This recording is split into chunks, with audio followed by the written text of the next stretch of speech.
सनातन सनातन काल के विराट परमेश्वर, हम आपको धन्यवाद देते हैं, आपकी आराधना करते हैं, आपकी स्तुति और तारीफ करते हैं, आपके नाम को धन्य और धन्य कहते हैं। सनातन पिता, एक बार फिर हमारी नजरें आप जैसे महान परमेश्वर की और आपकी धड़कन सुनने के लिए, हमारे कान हबक्कुक की तरह मंदिर के गुंबज में खड़े होकर हम आपसे कहते हैं, हे पिता, तेरे उलाहने के विषय में हम क्या कहें।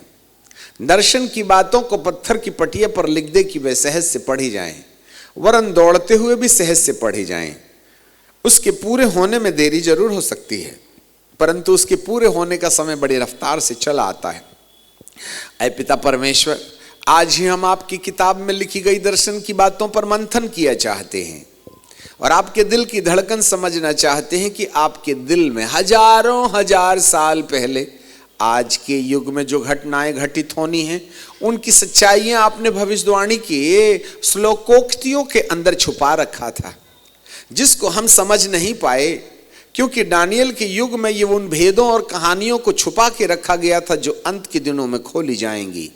इसलिए पिता, अब उन रहस्यों को जो सदियों से बंद था, हबक्कुक ने जैसे दर्शन को पत्थर पर लिखा, कुछ उसी तरीके से उसको सहज से पढ़ लेने के लिए जो मौका आपने आज की रात हमें दिया है। प्यारे पिता, हम आपकी बात बहुत बारीकी से समझ सकें, ऐसी आप कृपा और दया कीजिएगा। हम अपनी बुद्धि को आपके हाथों में सौंप देते हैं। हर श्रोताओं के कानों पर चौकी बिठाइए, उनकी बुद्धि के ऊपर से बेचैनी की आत्माएं भाग निकलें और वचन का बीज बो लेने के लिए उनके मनों को कल्टीवेटेड लैंड की तरह तैयार कीजिएगा, जिससे कि बीज अंकुरित हो और 100 गुना और 60 गुना फल लाने पाए। इस पूरे वातावरण में स्वर्गदूतों की छतरी बनी रहे। अंधकार की सत्ताओं, तुम कान खोल के सुनो। जब वचन की मनादी की जाती है तो इनके दिल दिमाग में तुम्हारा कोई अपना अधिकार नहीं है। इसलिए हम तुम्हें आज्ञा देते हैं, इनके सिरों से, इनकी परिस्थितियों से, इनके मिजाज से, इनके व्यवहार से, उनकी कल्पनाओं से अंधकार की शक्तियां मसीह यीशु के नाम से भाग निकलें और इस स्थान पर पवित्र आत्मा की भयंकर अग्नि इस पूरे वातावरण को अपने नियंत्रण में लेने पाए, जिससे कि जो भी बातें कही जाती हैं वह हमारे दिल की गहराई तक उतरने पाए। अपने दास के होंठों को वेदी के आग से पवित्र कर दीजिएगा। हर शब्द नपतुला गहरे अभिषेक में आपकी धड़कन के अनुसार होने पाए।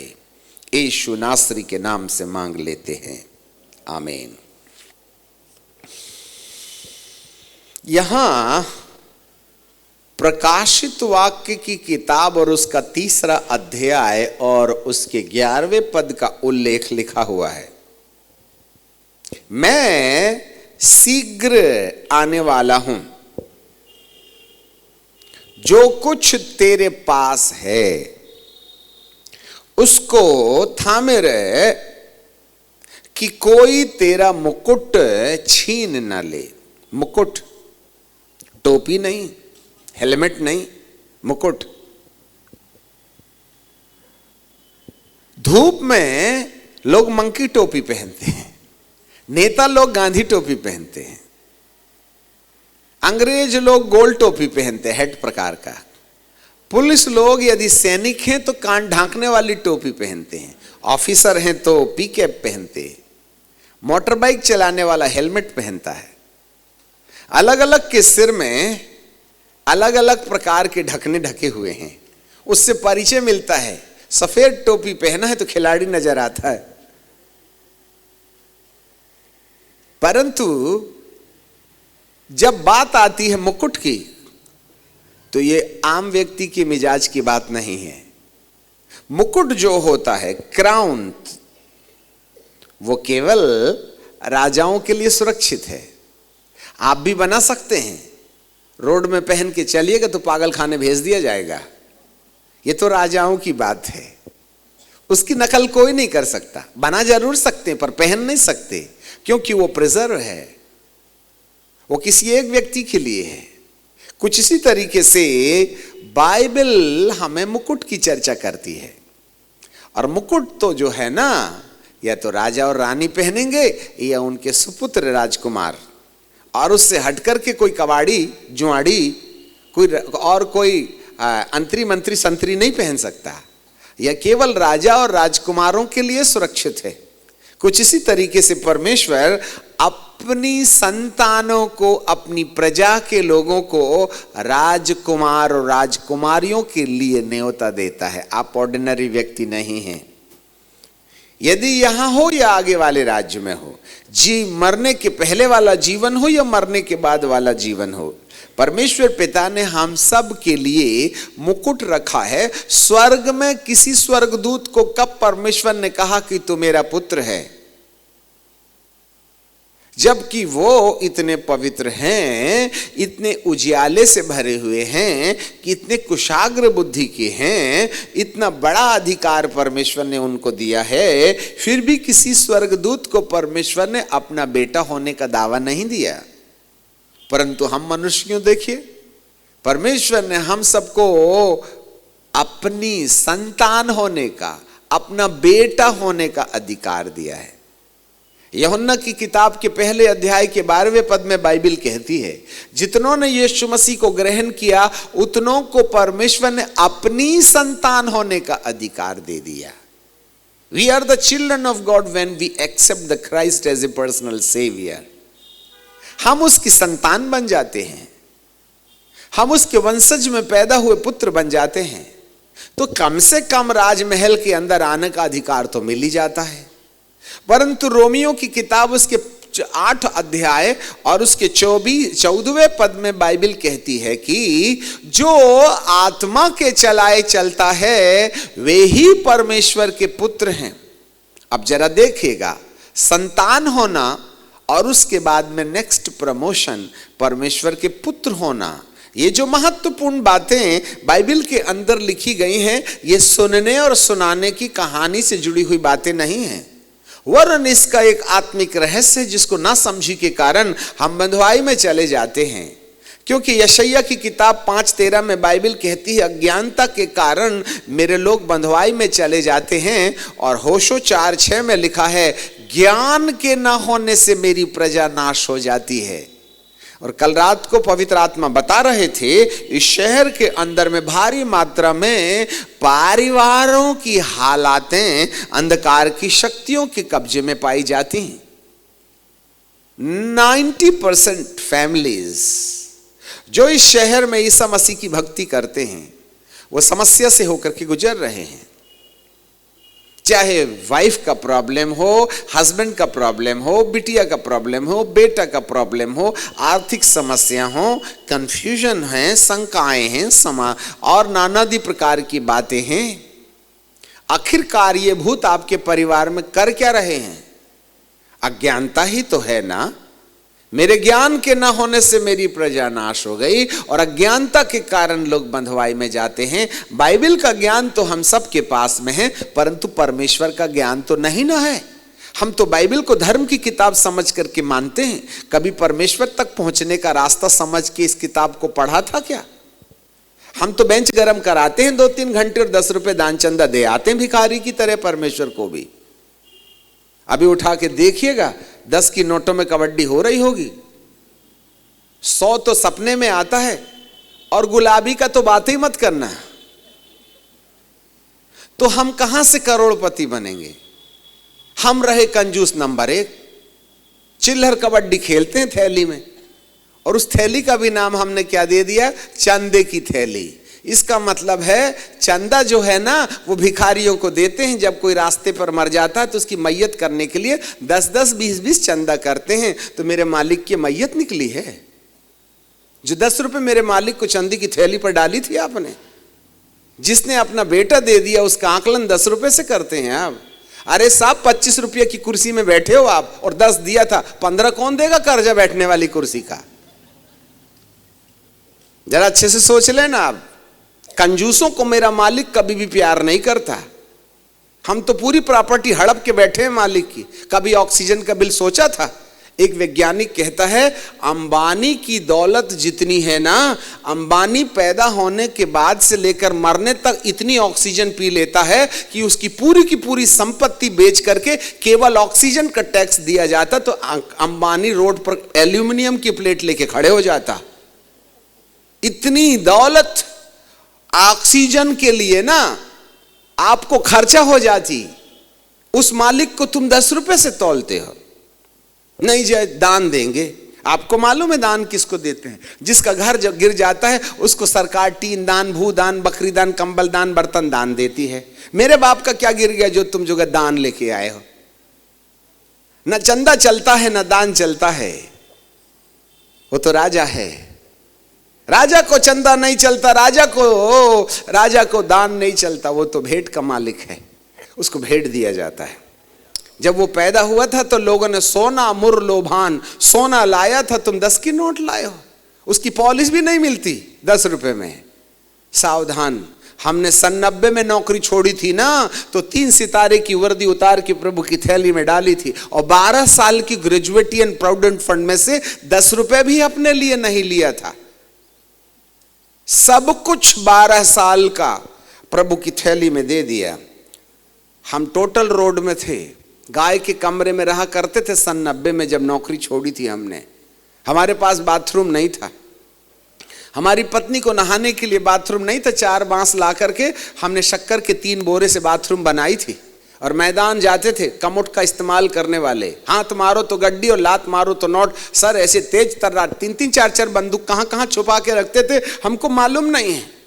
पूरे बदन के अंदर में औजारों से लैस रहा करते थे, ये नहीं तो वो नहीं तो वो तो काम आ ही जाएगा। परंतु आज हम रोड में थे, हैंडपंप में नहाते थे जांगिया पहन करके, बाथरूम था ही नहीं। मैदान जाते थे लोटा लेकर के। मेरे प्रियो, वहां से हमने सेवा शुरू करी है। बाइबिल का प्रचार बहुत आसान बात है, परंतु बाइबिल के परमेश्वर के पीछे चलने के लिए ना एड़ी का पसीना निकल जाता है। आज हम पैर में पैर डाल करके ऐसे प्रार्थना करते हैं जैसे पिक्चर देख रहे हैं और पैर भी हिलाते रहते हैं। हमें जरा भी सभ्यता नहीं। अरे भाईजान, सामने वाले से पूछो, जूतों और चप्पलों को बाहर उतार के आते हैं और जब अपने इष्ट को स्मरण करते हैं तो 7 कदम पीछे आते हैं, तब पीठ दिखाते हैं। हम तो चर्च में जूता पहन के घुस जाते हैं। कौन बोला हमारे पास में इज्जत है मालिक की जिसने दुनिया बनाई है? खैर, आ गई बात, बता दिया। हम सिस्टमैटिक नहीं ऑटोमेटिक हैं। बात ऑनलाइन है, याद रखिएगा। हमने ये निश्चय नहीं किया है कि हमें करना क्या है। चलिए सर वापस लौट आए। बाइबिल कहती है, देख मैं शीघ्र आने वाला हूं और जो कुछ तेरे पास है उसको थाम के रहना, जिससे कि तेरा मुकुट, बात मुकुट की है, तेरा मुकुट छीनने ना पाए। मुकुट मतलब राजकुमार होने की विरासत, संपत्ति। परमेश्वर ने हर मनुष्य को संतान और संतान के बाद में पुत्र होने का अधिकार दिया, जिससे कि वो राजा है तो हम राजकुमार बन जाएं। अज्ञानता के कारण हम बंधुआई में पड़े हैं, हम परमेश्वर से दूर हैं। आगे चलें। यहां लिखा हुआ है, तेरा मुकुट छीनने ना पाए। यदि किसी व्यक्ति को अपने मुकुट को छीनने से बचाना है तो क्या करना होगा? यहां लिखा हुआ है कि जो कुछ तेरे पास है। अब हमारे पास क्या है? ब्लड प्रेशर और शुगर को छोड़ के, हाँ? हमारे पास क्या है? टेंशन है, बीबी का प्रॉब्लम है, पति का प्रॉब्लम है, बच्चों का प्रॉब्लम है, कमर में दर्द है, अम की बीमारी, ढम की बीमारी। हम तो भाई जैसे ट्रक कचरे से लदा हुआ है, समस्याओं से ऐसे ही लदे हुए हैं। प्रभु क्या बोलता? जो कुछ तेरे पास है उसको थामे रहे, मतलब बीमार रहे ना, सदा बहार, सदा बीमार। ना ना ना ना ना, ध्यान से सुनिएगा। आपको मालूम होवे किसको ये बातें कौन और किस परिस्थिति में लिख रहा है। ये जो संदेश है फिलाडेल्फिया के दूत ने फिलाडेल्फिया की कलीसिया को लिखा। Listen me carefully.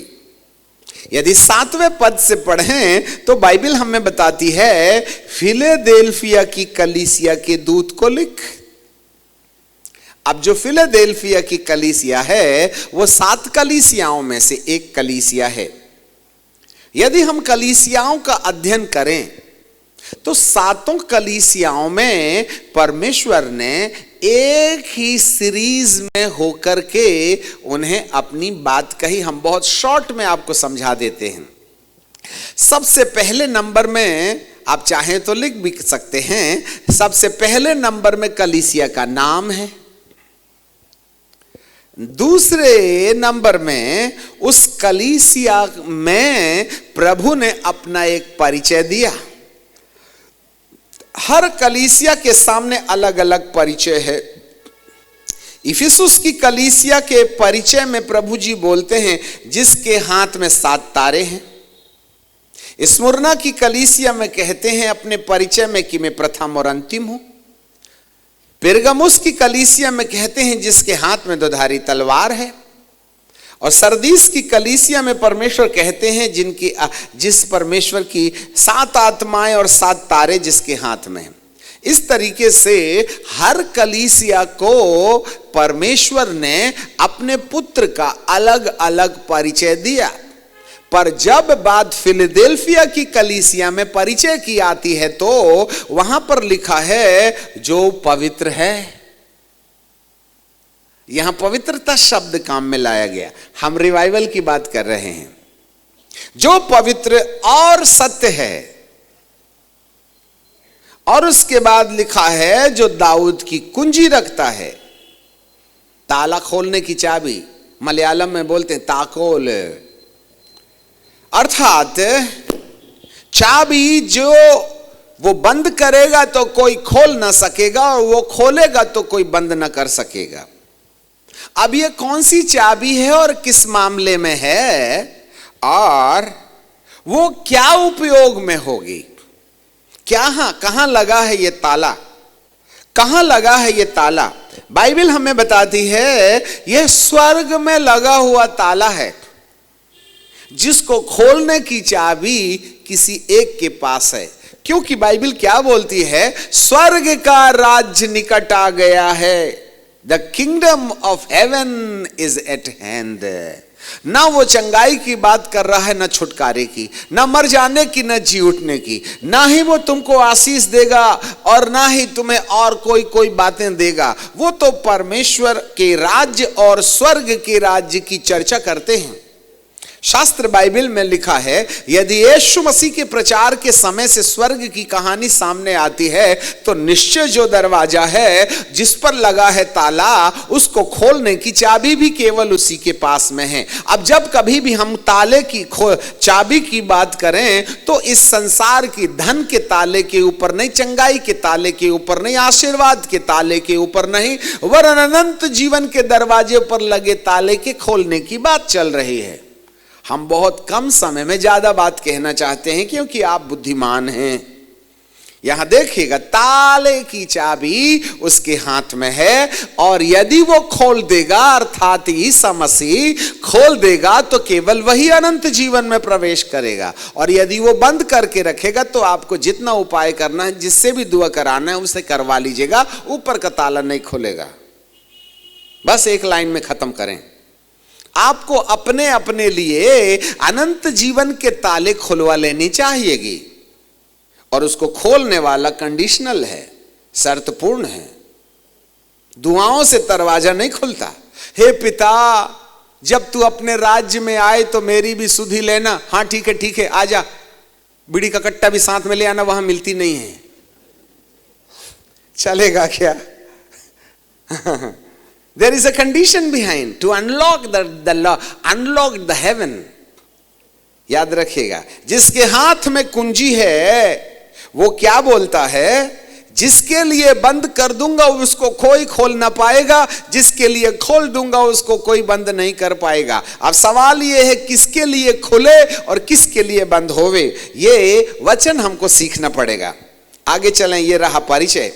नंबर 3 में बाइबल हर कलीसिया की योग्यताओं की बातें करते हैं।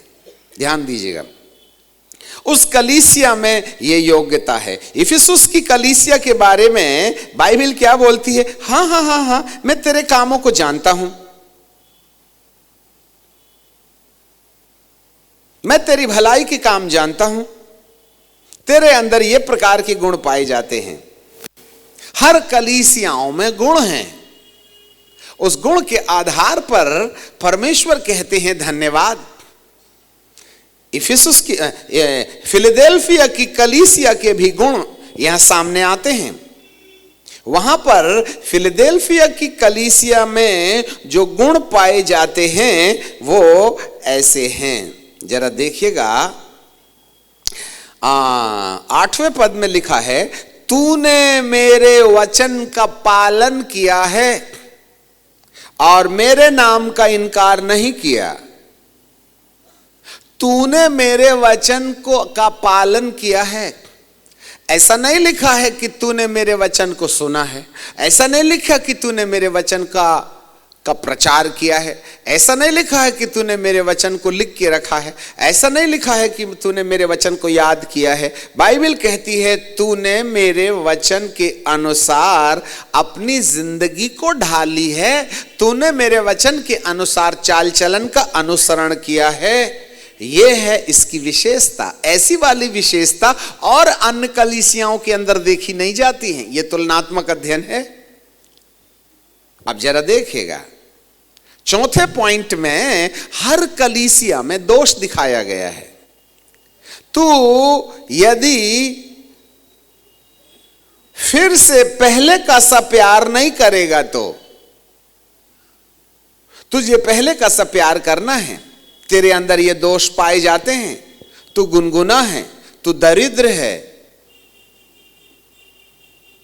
तेरे अंदर इजबेल की शिक्षाएं हैं, तूने पहले का सा प्रेम खो दिया। हर कलीसिया के लिए शिकायत है परमेश्वर को, परंतु फिलडेल्फिया की कलीसिया के लिए यह वाला चैप्टर गायब है। Listen me carefully. फिलडेल्फिया की कलीसिया में चौथे नंबर का शिकायत वाला डिपार्टमेंट है ही नहीं, क्योंकि उसके अंदर कोई गलतियां नहीं थी, क्योंकि वे वचन का पालन करता था। यही चीज है जिसको फिलडेल्फिया को कलीसिया को बोलता है, यही कंडीशन बचा के रखना। तेरे अंदर दोष नहीं होने वाली संपत्ति हमेशा बनी रहेगी तो मैं तेरा मुकुट कभी नहीं छीनूंगा, क्योंकि तेरे मुकुट का आधार तेरी निर्दोषिता है। तेरे मुकुट को मैंने इसलिए निर्धारित किया है कि तूने वचन पर चलने के द्वारा अपने अंदर कोई दोष रहने नहीं दिया। तू पवित्र था, तेरे लिए मेरे दिल में कोई शिकायत नहीं है। इसलिए इस दशा को बचा के रखना। बाकी और दूसरी कलीसियाओं को यदि आप देखें तो वहां बाइबल हमें बताती है कि यदि तू मन नहीं फिराएगा तो मैं तेरे दीवट को हटा लूंगा, यदि तू मन नहीं फिराएगा तो मैं तेरे साथ ऐसा करूंगा, यदि तू मेरे और मेरी आज्ञा का पालन नहीं करेगा तो मैं तेरे साथ में ऐसा ऐसा व्यवहार करूंगा। वहां वार्निंग है, मैं जीवन के पेड़ के फल में से खाने नहीं दूंगा। यदि शिकायत है तो सुधरने की सलाह भी है, और नहीं सुधरिएगा तो वह नुकसान भी करेगा। परंतु फिलडेल्फिया की कलीसिया में समस्या है ही नहीं तो रेपेंटेंस का सवाल ही नहीं उठता है। इसका मतलब दूसरा डिपार्टमेंट भी खत्म। मतलब फिलडेल्फिया की कलीसिया को शर्त नहीं है कि यदि तू ऐसा करेगा तो तेरे साथ में ऐसा करूंगा, क्योंकि उसके अंदर में गलतियां हैं ही नहीं। ये दूसरी कंडीशन है। इसलिए जब गलती है नहीं तो सुधरने की सलाह नहीं, सुधरने की सलाह नहीं तो सजा का अंगीकार भी नहीं। इसी संपत्ति को बाइबल हमें कहती है कि मैं तुझे वो मुकुट देने का निर्धारण करता हूं जिसके द्वारा वह तुझसे कभी भी छीना ना जाए। ये वाली संपत्ति तेरे पास में है। आज हमारे जीवन को उठा के देखें, कितनी बातें हमारे परमेश्वर को हमारे लिए कहने के लिए है। क्या वो कहता है कि तेरे अंदर कोई दोष नहीं है? क्या हमको गुस्सा नहीं आता? क्या हम लोभ नहीं करते? क्या हम लालची नहीं हैं? क्या हम घमंडी नहीं हैं? दक्षिण भारत के अंदर में भी जब कभी भी कोई परमेश्वर का दास किसी से मिलता है तो वो खाली हाथ नहीं लौटाता उसके अंदर। I have seen.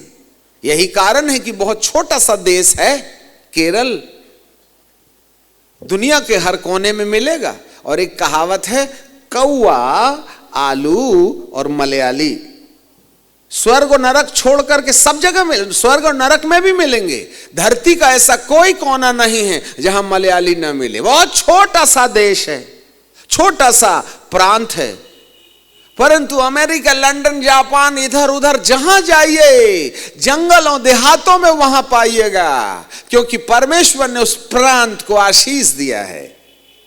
वहां सबसे ज्यादा प्रार्थना और उपवास करने वाले लोग, हर घर में आराधना की आवाज सुनाई देती है। हमको तो रविवार में घंटा बजाने के बाद में आदमी गाय, आधे गायब और आधे बूढ़े बाड़े, जिनको दिखता सुनता नहीं है वही आते हैं, बाकी तो सब नेट में ही दुआ कर लेते हैं। This is the church. आज हमारे पास में एक व्हाट्सएप आया, उसमें लिखा था इंग्लैंड का एक चर्च है, जो चर्च था परंतु वहां मंदिर बन गया, क्योंकि वहां जाने वाले ही नहीं थे इसलिए मंदिर बन गया। अमेरिका के शायद हम ब्रुकलिन में थे, वहां पर एक चर्च में देखा, ऊपर तो क्रॉस लगा है परंतु अंदर कोई दूसरा ही भगवान बैठा हुआ है। वाई? आज चर्च खाली हो रहे हैं इंग्लैंड और अमेरिका के। आज यही हालात है हमारे चर्च की भी तो है। अंग्रेजों के जमाने की बेंचों को हमको ठोक ठोक के पच्चर मार के ठीक करना पड़ता है, क्योंकि वो म्यूजिक में बजाती। कुछ तो हमने बढ़ा दिया होता आगे पीछे, जमीन तो दे गए हमको अंग्रेज लोग, परंतु हम उसको लंबा चौड़ा भी तो कर सकते हैं। मुद्दतों के जमाने का कार्यक्रम आज भी चल रहा है। कहां है church planting? Let me tell you the truth मेरे प्रियो, उस प्रांत में जाकर के देखिएगा, जब एक परमेश्वर का दास किसी को आशीष देता है तो वो सीधे जेब में हाथ डाल के न जाने जो भी होगा उसके हाथ में रख देता है। आपको तो कैंसर की बीमारी निकल गई तो अभी तो तुमने 10 की नोट डाली थी, ऑपरेशन में 1.5 लाख जरूर दीजिएगा। सावधान। बहुत सी शिकायतें मेरे प्रभु को आज कलीसिया के लिए। जय मसीह की ब्रदर। कौन? तुम पेंटिकॉस्टल हो, हम तो रोमन कैथलिक हैं। जय मसीह की। ये क्या चल रहा है? ऊपर जाए तो अलग अलग कॉलोनी होगी क्या? नहीं, ये स्वर्ग में ये सब पेंटिकॉस्टल लोगों के लिए है, क्योंकि बहुत ड्रम पीटते हैं ये लोग। रोमन कैथलिक वाले इधर जाइए शांत कुमार, बैप्टिस्ट वाले उधर जाइए, अच्छा CNI वाले यहां रहना बीच में। ऐसा है क्या?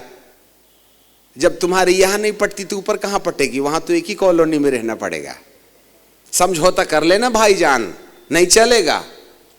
यदि आज हमारी जिंदगी में बैर है ना कहीं पर, आज यदि हमारे पास समस्या है ना कहीं पर, तो बाइबल का प्रभु कहता है कोई ना कोई दोष है। और यदि दोष है तो बाइबल का परमेश्वर कहता है मेरे आने से तुमको कोई लेना देना नहीं है। मैं तो उनको अपने आगमन की बात बताऊंगा जिन्होंने अपने मुकुट को सुरक्षित रखने के लिए मेरे वचन के अनुसार चलने का उपाय किया है। मैं शीघ्र आने वाला हूं। ये वाली बात किसी और कलीसिया को नहीं लिखी गई, क्योंकि वहां दोष है। हालेलुया। जरा बुद्धिमानी से आज संदेश सुन लीजिएगा। कल हमने बहुत मजाक कर लिया, आज ना करेंगे। यीशु के दूसरे आगमन का संदेश हम सब के लिए नहीं है। यीशु के दूसरे आगमन का संबंध है दोष से भरी हुई कलीसिया के साथ नहीं है। वह दोषपूर्ण कलीसिया के साथ नहीं, के लिए नहीं आएगा, वरन वह फिलडेल्फिया की कलीसिया के समान, जिन लोगों ने अपने आप को वचन पर विश्वास करने के द्वारा नहीं, वचन को सुनने के द्वारा नहीं, वचन को सुनाए जाने के द्वारा नहीं, वरन वचन का पालन करने के द्वारा अपनी जिंदगी को नया बनाया है, उन लोगों के साथ प्रभु यीशु मसीह के दूसरे आगमन का संदेश है। बीड़ी मसीह, दारू मसीह, झगड़ा मसीह, चोर मसीह, लंद मसीह, फंद मसीह, बाय बाय, गुड नाइट। यीशु के आने का तुमसे कोई संबंध नहीं। भाई रावट रख लो और मरियम रख लो नाम, कोई फर्क नहीं पड़ता है। अंग्रेजी नाम लिखने से कोई परमेश्वर पहचानेगा? हिंदी रामू सामू कालू नहीं जानेगा ना। बात ये नहीं है कि आपका नाम क्या है। आप कितनी ऊंची वाली बिल्डिंग वाले चर्च में जाते हैं, इसका कोई लेना देना नहीं है। कहीं झुग्गी झोपड़ी में करते, तुम बड़े निकम्बे ईसाई हो, चल छोड़ो अलग करो, झुग्गी वाला मसीही। हाँ, पता चला महल उसी को मिला था, हमको मिली झुग्गी ऊपर जाके, क्योंकि 10 की नोट जो डाली थी तुमने, 100 तो आया ही नहीं जेब से बाहर। केवल गुड फ्राइडे के दिन दारू नहीं पीते हैं, बाकी तो टनाटन। हेलो, गुस्सा हो गए क्या? होना मत, नहीं धंधा घाटे में जाएगा। देख, मैं सीकर आने वाला हूं। केवल फिलाडेल्फिया की कलीसिया को लिखा। इसका मतलब है जो उद्देश्य यहां पर एंड टाइम रिवाइवल के नाम से लिखा गया है, जिसका आधारभूत सिद्धांत प्रकाशित वाक्य की किताब का 3 अध्याय का 11वां पद, जहां यीशु के दोबारा आने की सच्चाई है, उसकी आधारभूत शिला इस कलीसिया में वचन के चलने वालों के मामले से जुड़ी हुई है। जो कोई जय पाएगा, जो कोई जय पाएगा, अर्थात उस निर्दोषिता को सुरक्षित रखने में जो विजयी हो जाएगा। हमारी भाषा को जरा ध्यान से सुनिएगा। जो अपनी निर्दोषिता को अर्थात वचन पर चलने वाले व्यवहारिक जीवन को थाम करके उसको आखिरी तक रखे रहने में विजय प्राप्त करेगा, उसके बाइबल में उसके लिए लिखा हुआ है, जो कोई जय पाए उसे मैं अपने परमेश्वर के मंदिर में एक खंबा बना दूंगा। मंदिर का खंबा जिसके ऊपर में मंदिर की छत टिकी रहती है, स्वर्ग की छत भी हमारे ऊपर टिकी रहेगी, ऐसा वाला खंबा हमको बना के रख देगा परमेश्वर। वाह वाह वाह वाह, कितनी महत्वपूर्ण विरासत है। वो पिलर हैं स्वर्ग को थामने वाले हम। मैं मंदिर का खंबा बना दूंगा और फिर तू कभी बाहर निकाला नहीं जाएगा। उसको अनंत जीवन कहते हैं। तू कभी भी अनंत जीवन से बहिष्कृत नहीं किया जाएगा। तेरा जीवन अनंत काल तक मेरे साथ रहेगा। मैं तुझको अपने मंदिर का खंबा बना लूंगा। ये बातें यीशु मसीह फिलाडेल्फिया की कलीसिया को कहते हैं शर्तपूर्ण दशा में।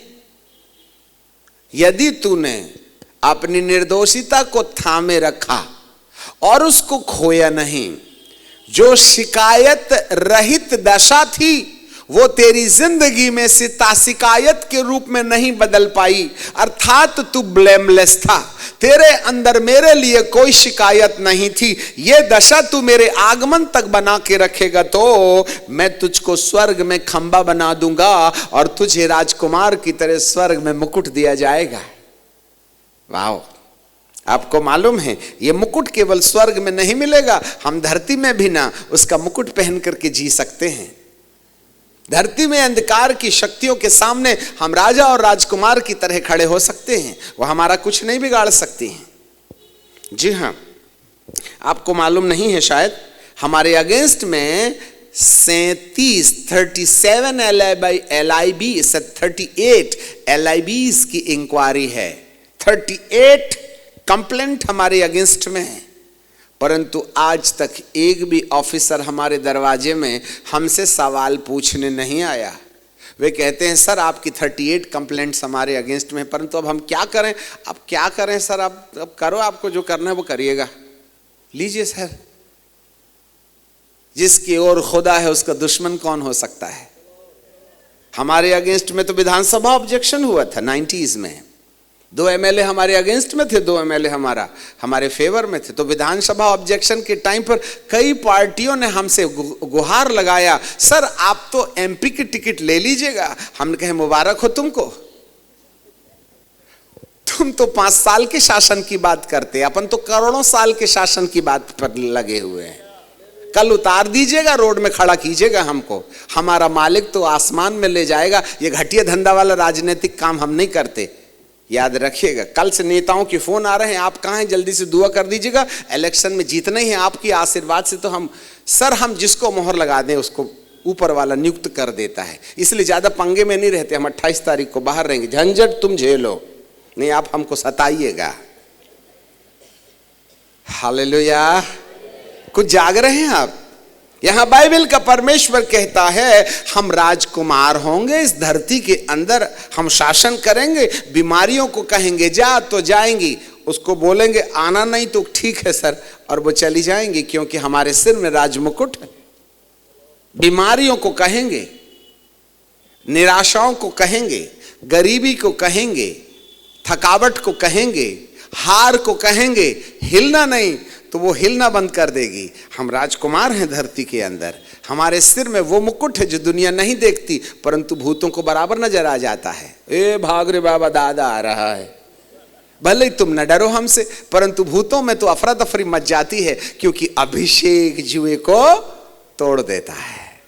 हम राजकुमार हैं। परमेश्वर ने निर्दोष लोगों को मुकुट दे करके राजकुमार की तरह अंधकार की शक्तियों के ऊपर में विजय प्राप्त करने का अधिकार दिया है। अपने मुकुट को थामे रखना, यह है निर्दोषिता की दशा। जी हां, इसी महत्वपूर्ण काम को पूरा करना मेरे प्रभु की जवाबदारी है। कल हमने आपको, अब जरा देखिएगा, हम इसको अगले चरण में ले जाएंगे। आपने कल एक होमवर्क लिया था जिस पर हम फिर से मंथन करेंगे, और वो है यशायाह की किताब और उसका 60वां अध्याय, book of Isaiah chapter 68 and verse 1, 2 and 3 onwards. वहां लिखा है, उठ प्रकाशमान हो जा, तेरा प्रकाश आ गया है। देख पृथ्वी पर तो अंधियारा है और राज्य राज्य के लोगों पर घोर अंधकार छाया हुआ है, परंतु तेरे ऊपर यहोवा उदय होगा। हमारे पीछे कहेंगे, तेरे ऊपर यहोवा उदय होगा, उसका तेज तुझ पर प्रकट होगा। हाँ, फ्यूचर टेंस में है, भविष्य की बातें हैं। पहले पद में लिखा है कि उठ प्रकाशमान हो जा, तेरा प्रकाश आ गया है, यहोवा का तेज तेरे ऊपर उदय हुआ है। The light has shine upon thee, has, काम पूरा हुआ। ये कब हुआ? जब यीशु मसीह पहली बार धरती पर आए थे और उन्होंने हमारे पापों की क्षमा के लिए क्रूस पर अपना प्राण देने के वक्त कहा, हे पिता इन्हें क्षमा कर, ये नहीं जानते कि क्या करते हैं। फिर उसके बाद में वे जैसे ही प्राण देते हैं वैसे ही मंदिर का पर्दा ऊपर से नीचे तक फट जाता है, चट्टानें तिड़क जाती हैं, धरती डोल जाती है, कब्रें खुल जाती हैं, पवित्र लोगों की लोथें जी उठती हैं, परंतु रहती कब्रस्तान के अंदर में है। छठवीं घटना, 3 दिन के बाद जब यीशु मृतकों में से जी उठते हैं, तब वे भी कब्र से निकलती हैं और पवित्र नगर में जाकर वे यीशु के जी उठने की गवाही देती हैं। ये थी पहली घटना जो यीशु मसीह की मृत्यु के बाद घटी, जब उन्होंने क्रूस पर गलगथा की पहाड़ी पर अपने प्राण बलिदान किए। इससे हमारे पाप क्षमा हो गए। हमारे नाम पर जितना भी कर्जा था ना, वो सब आकाश गंगा में, स्वर्गीय स्थानों में क्षमा कर दिया गया।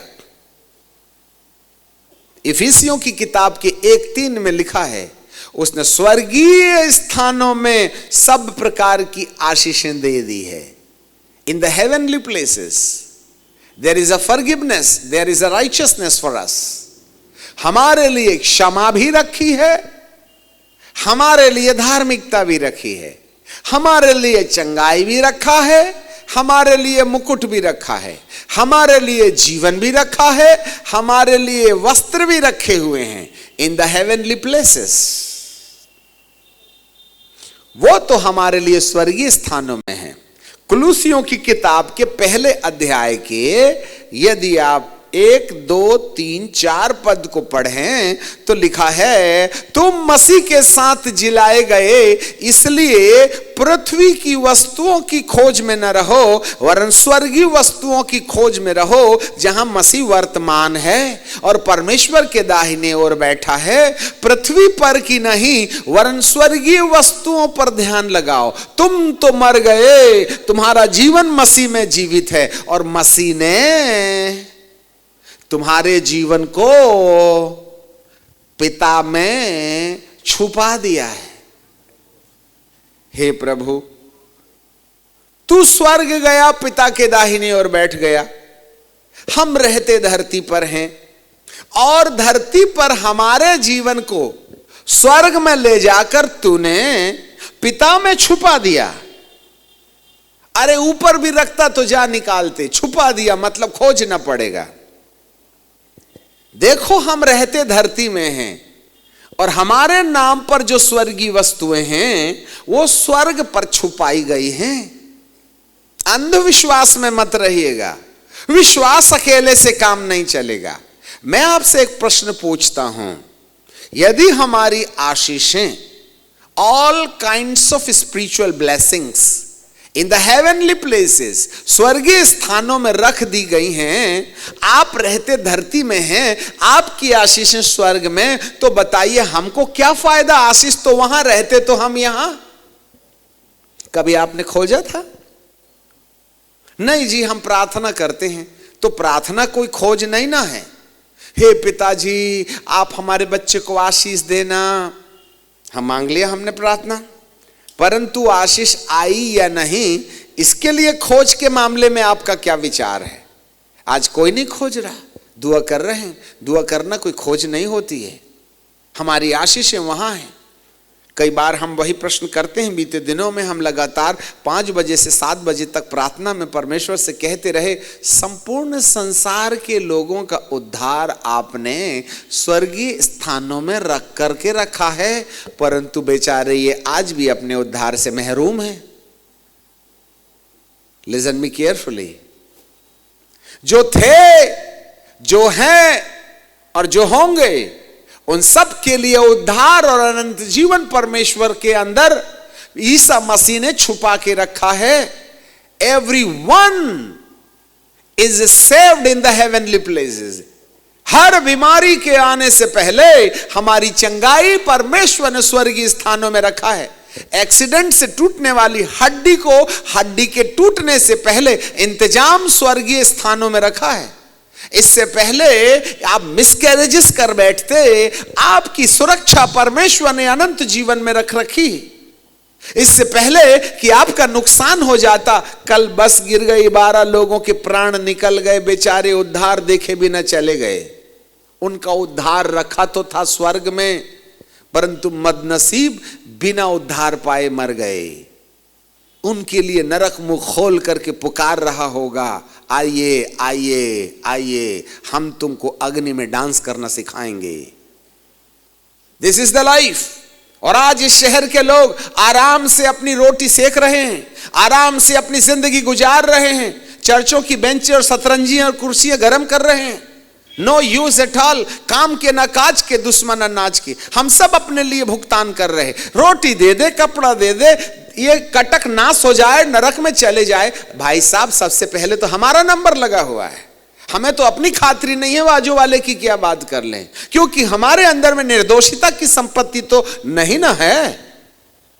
हम तो संसार के साथ समझौता कर बैठे हैं और संसार के साथ जी रहे हैं और अंत जीवन की केवल कल्पना करते हैं जिसमें कोई सच्चाई नहीं है। और हम याजक लोग भी, दारू पीने वाला मसीही जब मर जाता है तो हम दुआ करते हैं, आए पिता तूने अपने दास को अपने पास बुलाने से प्रसन्न रहा। परमेश्वर कहता ये मेरा दास थोड़ी था, ये तो बीड़ी पीता था। हम गाउन में पहन करके धोखा दे रहे हैं उस परिवार को कि ये परमेश्वर का दास था। चर्च की प्रॉपर्टी बेच दिया, कहां से परमेश्वर का दास है? पत्नी को पीटता था दारू पी के दनादन भका भक, कहां से परमेश्वर का दास था? वो तो चंदे के चक्कर में झूठ प्रार्थना कर रहे हैं हम, परंतु ऊपर लागू नहीं होगी, याद रखिएगा। साफ बोलो, खुश रहो। अभी जमाना वैसे भी डेंटिंग पेंटिंग का खत्म हो गया, अब तो इंजन रीओवरहाल का समय आ गया है। बदल लीजिएगा अपने आप को, काम नहीं चलेगा। यीशु आ रहे हैं, नहीं तो ये सुनामी और भूकंप हमको हिंदी, अंग्रेजी, मलयालम सब भाषा में समझा देंगे। सॉरी टू से, कहने का मतलब यह है कि स्वर्गीय स्थानों में हमारे लिए उद्धार रखा है। कटक के कितने लोग उद्धार पाए बिना नाश हो रहे हैं, उनको उद्धार का संदेश कौन सुनाएगा? कौन उनको उद्धार की अनुभूति जो उनके नाम पर रखी है? अरे हमारे भी लिए ना अनंत जीवन की संपत्ति परमेश्वर ने स्वर्गीय स्थानों में रखा हुआ है, परंतु स्वर्गीय स्थानों से धरती के स्थानों में लाने का हमारे पास क्या उपाय है? प्रार्थना नहीं, वरन कुछ और भी है। चलिए हम यहां जाएंगे तो उलझ जाएंगे। लिखा है, पहले आगमन में परमेश्वर ने एक प्रकाश हमारे सामने रखा। और आज जो सुबह वचन की शिक्षा सत्र में आए थे, उन लोगों ने बड़ा आनंद उठाया होगा। बाइबिल ऊपर ही ऊपर पढ़िएगा तो घास पत्ती खाइएगा जंगली सांड के समान, परंतु थोड़ा रुक करके इसके अंदर छुपे हुए कप्पे को, प्रकाशन को पाइएगा तो एक ही कप्पा, एक ही कांदा तुमको ना 60 साल की उम्र के बुढ़ापे में से 25 साल का जवान बना के रख देगा। सो आज बहुत से लोग, कल आखिरी शिक्षा का सत्र है, भूल मत जाना, आ जाना। हो सकता है चलते चलते आखिरी डब्बे में ना लटक के हमको अगले स्टेशन पहुंचने का मौका मिल जाए। अपने बहुमूल्य अवसरों को ना खोवें।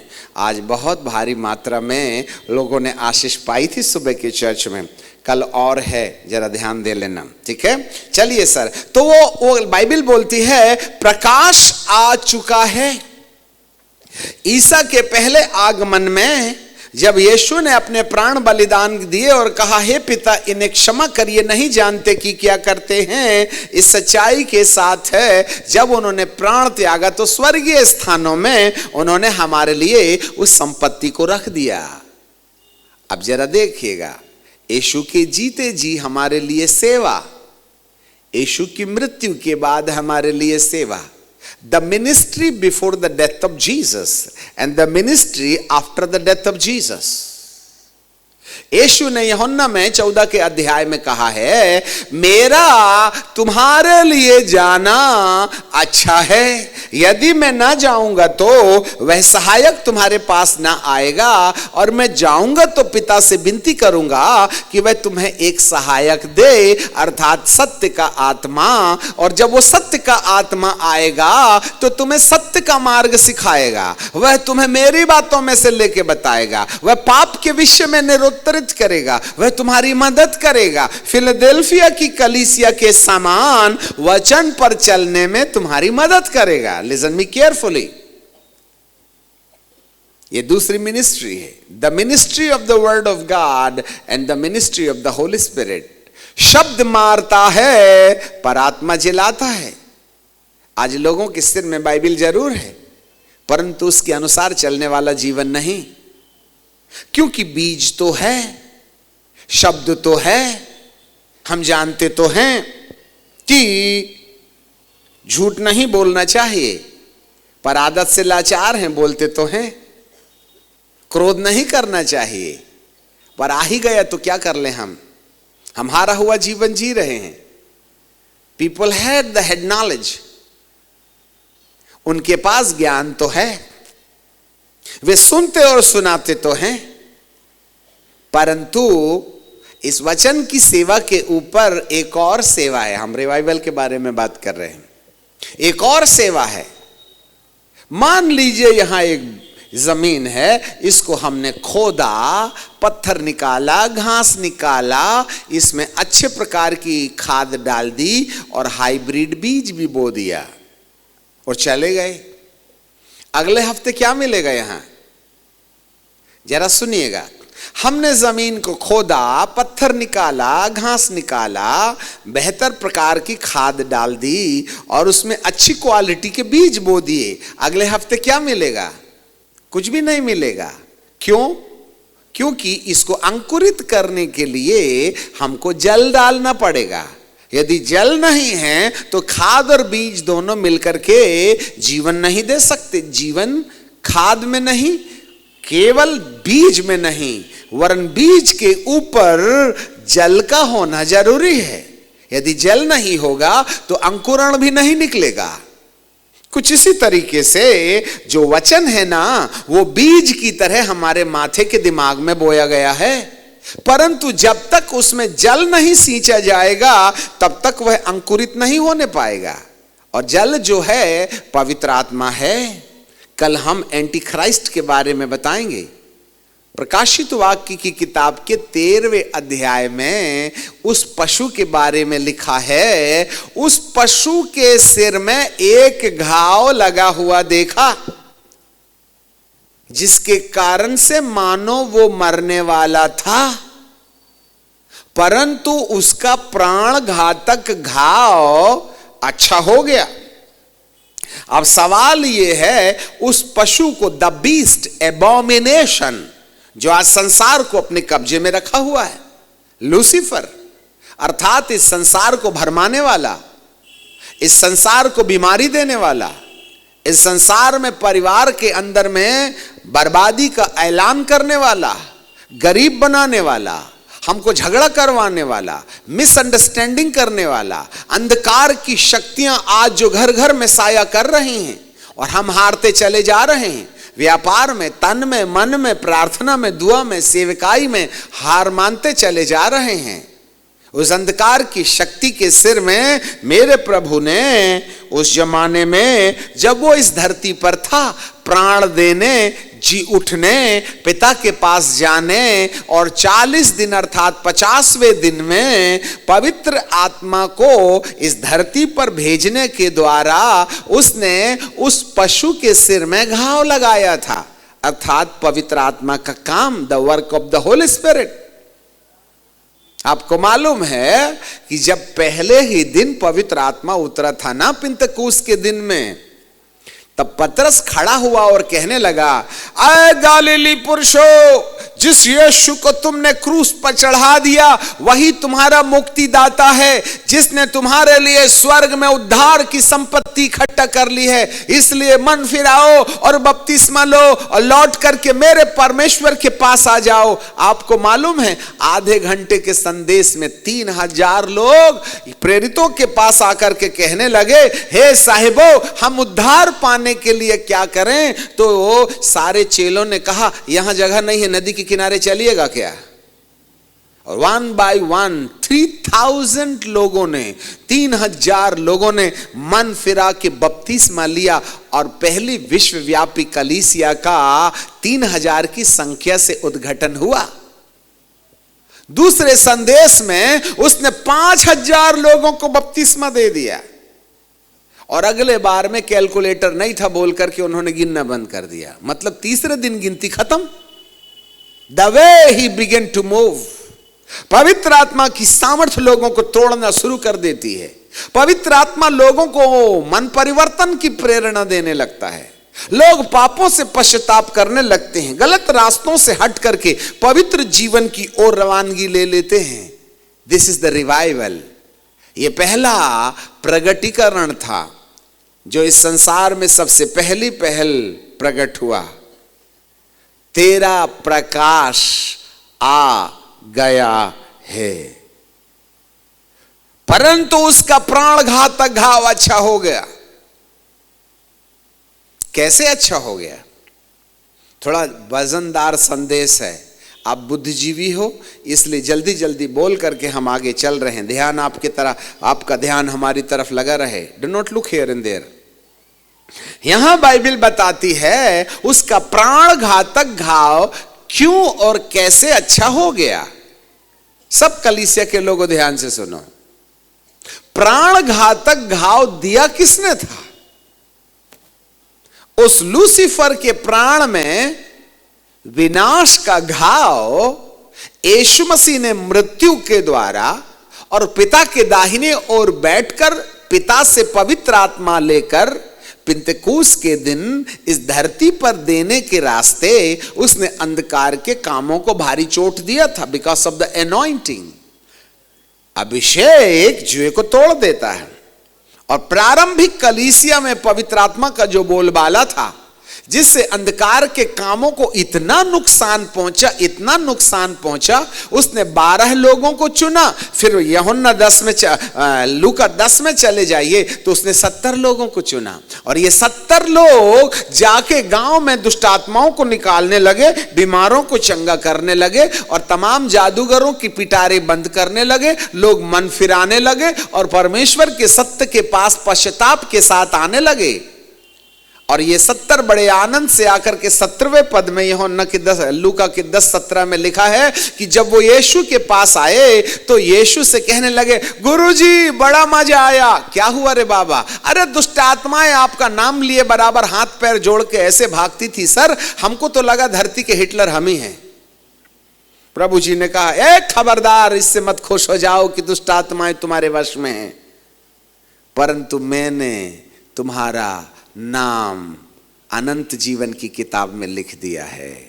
इससे खुश मत हो जाओ कि तुम्हारा नाम जीवन की किताब में लिखा है, परंतु माफ कीजिए, तुमको दुष्ट आत्माओं पर अधिकार दिया गया है, पर इसलिए क्योंकि तुम्हारा नाम जीवन की किताब में लिख दिया गया है। उस समय प्रभु ने एक बात बोला था, ध्यान से सुनिए जी। उन्होंने ये बात कही थी, मैं दुष्ट आत्मा को आकाश से, स्वर्ग से बिजली की तरह गिरता हुआ देख रहा था। लिसन मी केयरफुली, मैं शैतान को बिजली की नाई स्वर्ग से गिरता हुआ देख रहा था। इसका मतलब है जब चेले दुष्ट आत्माओं को निकाल रहे थे तो प्रभु यीशु मसीह देख रहा हूं ऐसे नहीं बोला, देख रहा था। कब देख रहे थे प्रभु? जब तुम दुष्ट आत्मा निकाल रहे थे, तब मैं बिजली की नाई शैतान को नीचे गिरते हुए देख रहा था। जब कलीसिया शैतानों को निकालती है, बंधनों को तोड़ती है, चंगाई करती है, अद्भुत काम करते हैं, तो शैतान का राज्य दूसरे स्वर्ग से नीचे गिरता है और धरती पर बर्बाद होने लगता है। आज मैं विश्वासियों से पूछता हूं, क्या हमारे पास में दुष्ट आत्माओं को निकालने का अधिकार है क्या? मरकुस 16, 17, 18 में बाइबल कहती है, विश्वास करने वालों के ये चिन्ह हैं कि वे मेरे नाम से दुष्ट आत्माओं को निकालेंगे, वे नई नई भाषा बोलेंगे, सांपों को उठा लेंगे तो भी उनको कोई हानि नहीं होगी, नाशक वस्तुएं पी जाएंगे तो भी कुछ नहीं होगा, और वे बीमारों पर हाथ रखेंगे वे चंगे हो जाएंगे। और प्रेरितों के साथ चलता गया और अद्भुत कामों के द्वारा उसने वचन को प्रमाणित करते गया। आज कलीसिया दुष्ट आत्मा निकालती है या दुष्ट आत्मा से घिरी है? हम शैतान के राज्य को आकाश से नीचे गिरा रहे हैं कि शैतान के राज्य को आसमान में बढ़ा रहे हैं? Are we people are casting the demon और पजेस्ड विद द डीमन? ये क्या कर रहे हैं अंधकार की शक्ति तुम्हारे परिवार में बैठकर? क्या कर रही हैं दुरात्माएं आपके धन संपत्ति के ऊपर बैठकर? क्या कर रही हैं आपके युवाओं और युवतियों को पाप में गिरा करके? आप क्या कर रहे हैं? कौन सी वाली बाइबल ले बैठे हैं अपने हाथों पर? हमने उसके घाव को चंगा किया है या उसके घाव को चोट पहुंचाया है? जैसे जैसे लोग अंधकार की शक्ति की पकड़ में जाते हैं उसका शासन बड़ा होता है, परंतु जैसे जैसे लोग अंधकार की शक्ति से आजाद होते हैं उसका शासन टूट करके नीचे गिर जाता है। आज 99% बाइबल जानकार जो हैं अंधकार की ताकत के गुलाम बने पड़े हुए हैं। कहीं मोबाइल का भूत चढ़ा है, कहीं फेसबुक का भूत चढ़ा है, कहीं लोभ का, कहीं लालच का, कहीं बीमारी का, कहीं नानादी प्रकार की समस्याएं आज परिवार के अंदर पाई जाती हैं, हमारे समाज के अंदर पाई जाती हैं। बोलो उसका घाव अच्छा हो गया या और भी गहरा हो गया कि वो मरने वाला है। आज संपूर्ण भारत के अंदर में मसीह विरोधी ताकतें काम कर रही, कलीसियाएं तोड़ी फोड़ी जा रही हैं। वाई? क्योंकि आप उनको पावर दे रहे हैं। हमने उसकी सामर्थ का इस्तेमाल नहीं किया। We have lost the revival. यहोवा का उदय होना हुआ था, परंतु इस पृथ्वी के अंदर जो अंधकार है उसने हमें अपनी पकड़ में ले गया, और जो यहोवा का प्रकाश उदय हुआ था पिंतेकुस्त के दिन ना, हमने उसको खो दिया। आज हम केवल नाम जानते हैं पवित्र आत्मा का, काम नहीं। We know about the Holy Spirit, but we not have the encounter with the Holy Spirit. We are talking a lot about the Holy Spirit. आत्मा आ रहा है। अरे काय का आ रहा है? बीड़ी बुझा के आया है तू? कहां आ रहा है? बीबी को पीट रहा है, कहां आ रहा है? हे प्रभु तू आ गया, कहां आ गया? भूत तो नहीं निकला। गया भी था, बाहर गेट में खड़ा था, निकलते बराबर पकड़ के बोले चल घर चलेंगे। समस्याएं तो हैं, समाज बॉन्डेज में तो है। उसका प्राण घातक घाव अच्छा हो गया, उसका प्रकाश उदय तो हुआ था, परंतु इस संसार में पृथ्वी पर अंधकार और राज्य राज्य पर घोर अंधकार छाया हुआ है। कोई बात नहीं, जो हो गया सो हो गया। ये रिवाइवल मीटिंग है, यहां एक और आशा हमारे लिए है, और वो आशा ये है, कोई बात नहीं पृथ्वी पर अंधियारा है, कोई बात नहीं राज्य राज्य पर घोर अंधकार छाया हुआ है, परंतु जिस दिन तू खोजी हो जाएगा, जिस दिन तू मन फिरा के लौट आएगा, जिस दिन तेरे अंदर में वचन के ऊपर जल की वर्षा करने का मन आ जाएगा, उस दिन बाइबल कहती है यहोवा तेरे ऊपर उदय हो जाएगा। The light shall be shine upon thee. This is the revival. There is a hope behind. हमारे पीछे एक धन्य आशा है, और उस आशा के अंतर्गत जो भी वचन आज हमारे दिल में है, दिमाग में है, उसको परमेश्वर एक बार जीवित करेगा। यही है जागृति। जागृति वचन के प्रचार से नहीं होती। जागृति वचन को सुनने के बाद अपने मन को समर्पण कर दिया जाए, और परमेश्वर यदि प्रसन्न हो करके हमारे मन के समर्पण के ऊपर में बोए गए बीज के ऊपर पवित्र आत्मा का आंदोलन शुरू कर देगा, तो ये वचन हमारे जीवन में अंकुरित हो जाएगा, और जिस दिन वो अंकुरित हो जाएगा उस दिन जागृति शुरू हो जाएगी। जागृति जब तक पवित्र आत्मा अपनी परमेश्वर की इच्छा के अनुसार वचन के अंदर जीवन देने का काम नहीं करेगा, तब तक रूपांतर नहीं होगा। जब तक उसके लोग पाप के बंधन से आजाद नहीं होंगे, बीमारियों से आजाद नहीं होंगे, तब तक शैतान बिजली की नाई दूसरे वाले स्वर्ग से गिरता नजर नहीं आएगा। आज मैं तमाम अभिषिक्तों से पूछूं, कितनी दुष्ट आत्माएं आपने निकाली थी कि वो साथ चली आई निकालते निकालते? How many of you people are casting the demon? How many of you are operating the 9 gifts of the Holy Spirit in your ministry? क्यों दर्शन नहीं हो रहे? क्यों भविष्यवाणी नहीं हो रही? क्यों तुमको और परमेश्वर के भारी अभिषेक नहीं मिल रहे हैं? कल भारी मात्रा में स्पॉन्डिलाइटिस से लोगों को चंगाई मिली। आज भी परमेश्वर बड़े चमत्कार करेंगे। आपको भी ये करना है। यदि आप परमेश्वर के कोवर्कर्स हैं, यदि आप परमेश्वर के राज्य के सहकर्मी हैं, तो आपके पास में पवित्र आत्मा के वरदान होना चाहिए, क्योंकि वरदान होगा तो बिजली की नाई शैतान नीचे से गिरेगा, तभी ना उसके घाव में चोट दी, उसके सिर में चोट दीजिएगा। हम तो उसको चंगा कर रहे हैं। जितने भी अभिषिक्त परमेश्वर के दास लोग हैं, यदि आप परमेश्वर के वरदानों को इस्तेमाल नहीं कर रहे हैं, तो आप शैतान को कोऑपरेट कर रहे हैं। You are not working for God, but you are cooperating the demonic forces, because you are not equipping the 9 gifts of the Holy Spirit. ऐसा करके आप उसका राज्य कायम कर रहे हैं। वो एक सीरियस आता था ना, अंधकार कायम रहे। हम भी तो उसी के सपोर्टर हैं। यदि आपके पास में पावर नहीं है, यदि आपके पास में चंगाई का वरदान नहीं है, यदि आपके पास में दुष्ट आत्माओं के साथ लड़ने का अधिकार नहीं है, we are cooperating the kingdom of devil. सावधान हो जाइएगा। यह इसलिए होता है, फिलाडेल्फिया की कलीसिया के समान खराई मनुष्य के जीवन से समाप्त हो गई। हम समझौतापूर्ण जीवन में हैं। हम संस्था के लिए काम करते हैं, हम मिशन के लिए काम करते हैं, मेरे प्रभु के लिए नहीं, कोई पेट के लिए काम करता। मेरा फायदा कहां होगा, इसके लिए काम करने वालों, तुमको कभी परमेश्वर सामर्थ्य नहीं देगा। जिस दिन उसके लिए जीने मरने की हम कसम खा लेंगे, उस दिन कहेगा ये मर ही गया तो इसके साथ चलने में जरा मजा ज्यादा ही आएगा। हम तो जिंदा है ना। इसलिए हर परमेश्वर के दासों को ऐलान है, यदि आपको इन दिनों में पवित्र आत्मा की सामर्थ्य के द्वारा अधिकार नहीं मिलते हैं, तो हम उस घाव को गहरा करने के बजाय उसको चंगा करने में मदद कर रहे हैं। ओ यहोवा उदय हुआ था, अब अंधकार का साम्राज्य है। पर यदि अभी तक ऐसा नहीं हुआ है, तो एक बार फिर प्रभु जी का वचन कहता है, तुझ पर यहोवा उदय होगा। There is a chance. आपके लिए एक धन्य आशा है। तब जो है अन्य जातियां तेरे पास प्रकाश के लिए आएंगी और राजा तेरे आरोहण के प्रताप की ओर आएंगे।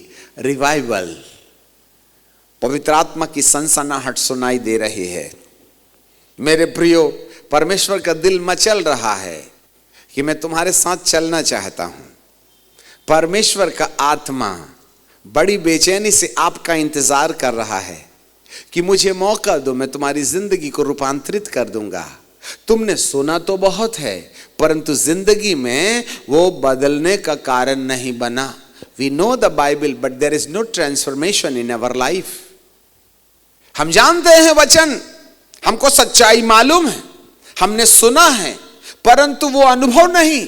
क्योंकि आज मेरा प्रभु पवित्र आत्मा आपका इंतजार कर रहा है कि आप अपने संपूर्ण मन के समर्पण से ये कह दो कि तेरी बातें मेरे जीवन के अंदर अनुभव में बदल जावे।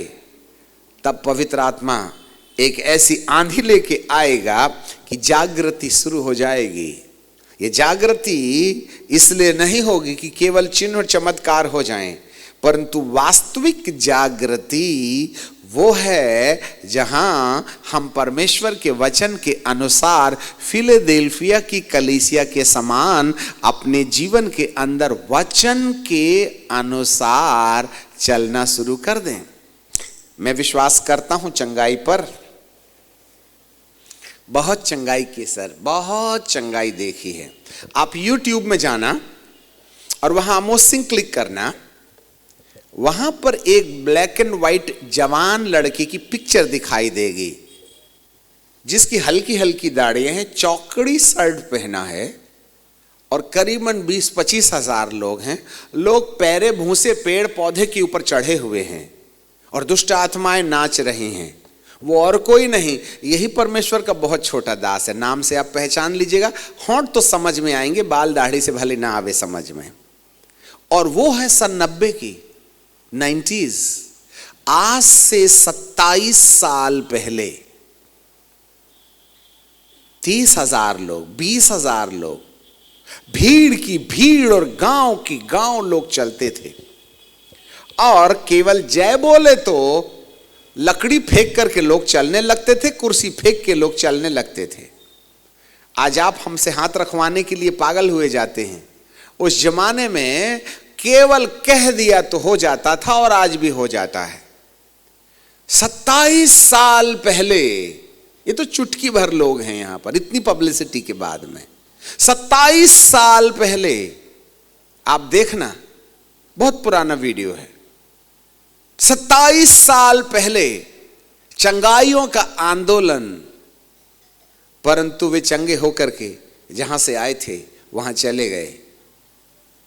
जीवन में परिवर्तन नहीं हुआ। उन्होंने भौतिक चमत्कार देखे और चले गए। वो था एवेंजलिस्टिक मूवमेंट। हमको ऐसा लगा जागृति आ गई। प्रभु जी ने कहा जागृति नहीं आई, जागृति का बीज बोया गया है, इसमें से कई मर जाएंगे, उगने वाले थोड़े से होंगे। हे प्रभु, ये जागृति का बीज अभी तो पौधा ही निकला है, फिर उसके बाद में पत्तियां आएंगी, फिर उसमें फूल लगेगा, फिर उसमें फल लगेगा। ये फल क्या है? उस जमाने से बोया 27 साल पहला, अब फल का समय आ गया है, उसमें दिखाई देंगे फल। किसके? जागृति के।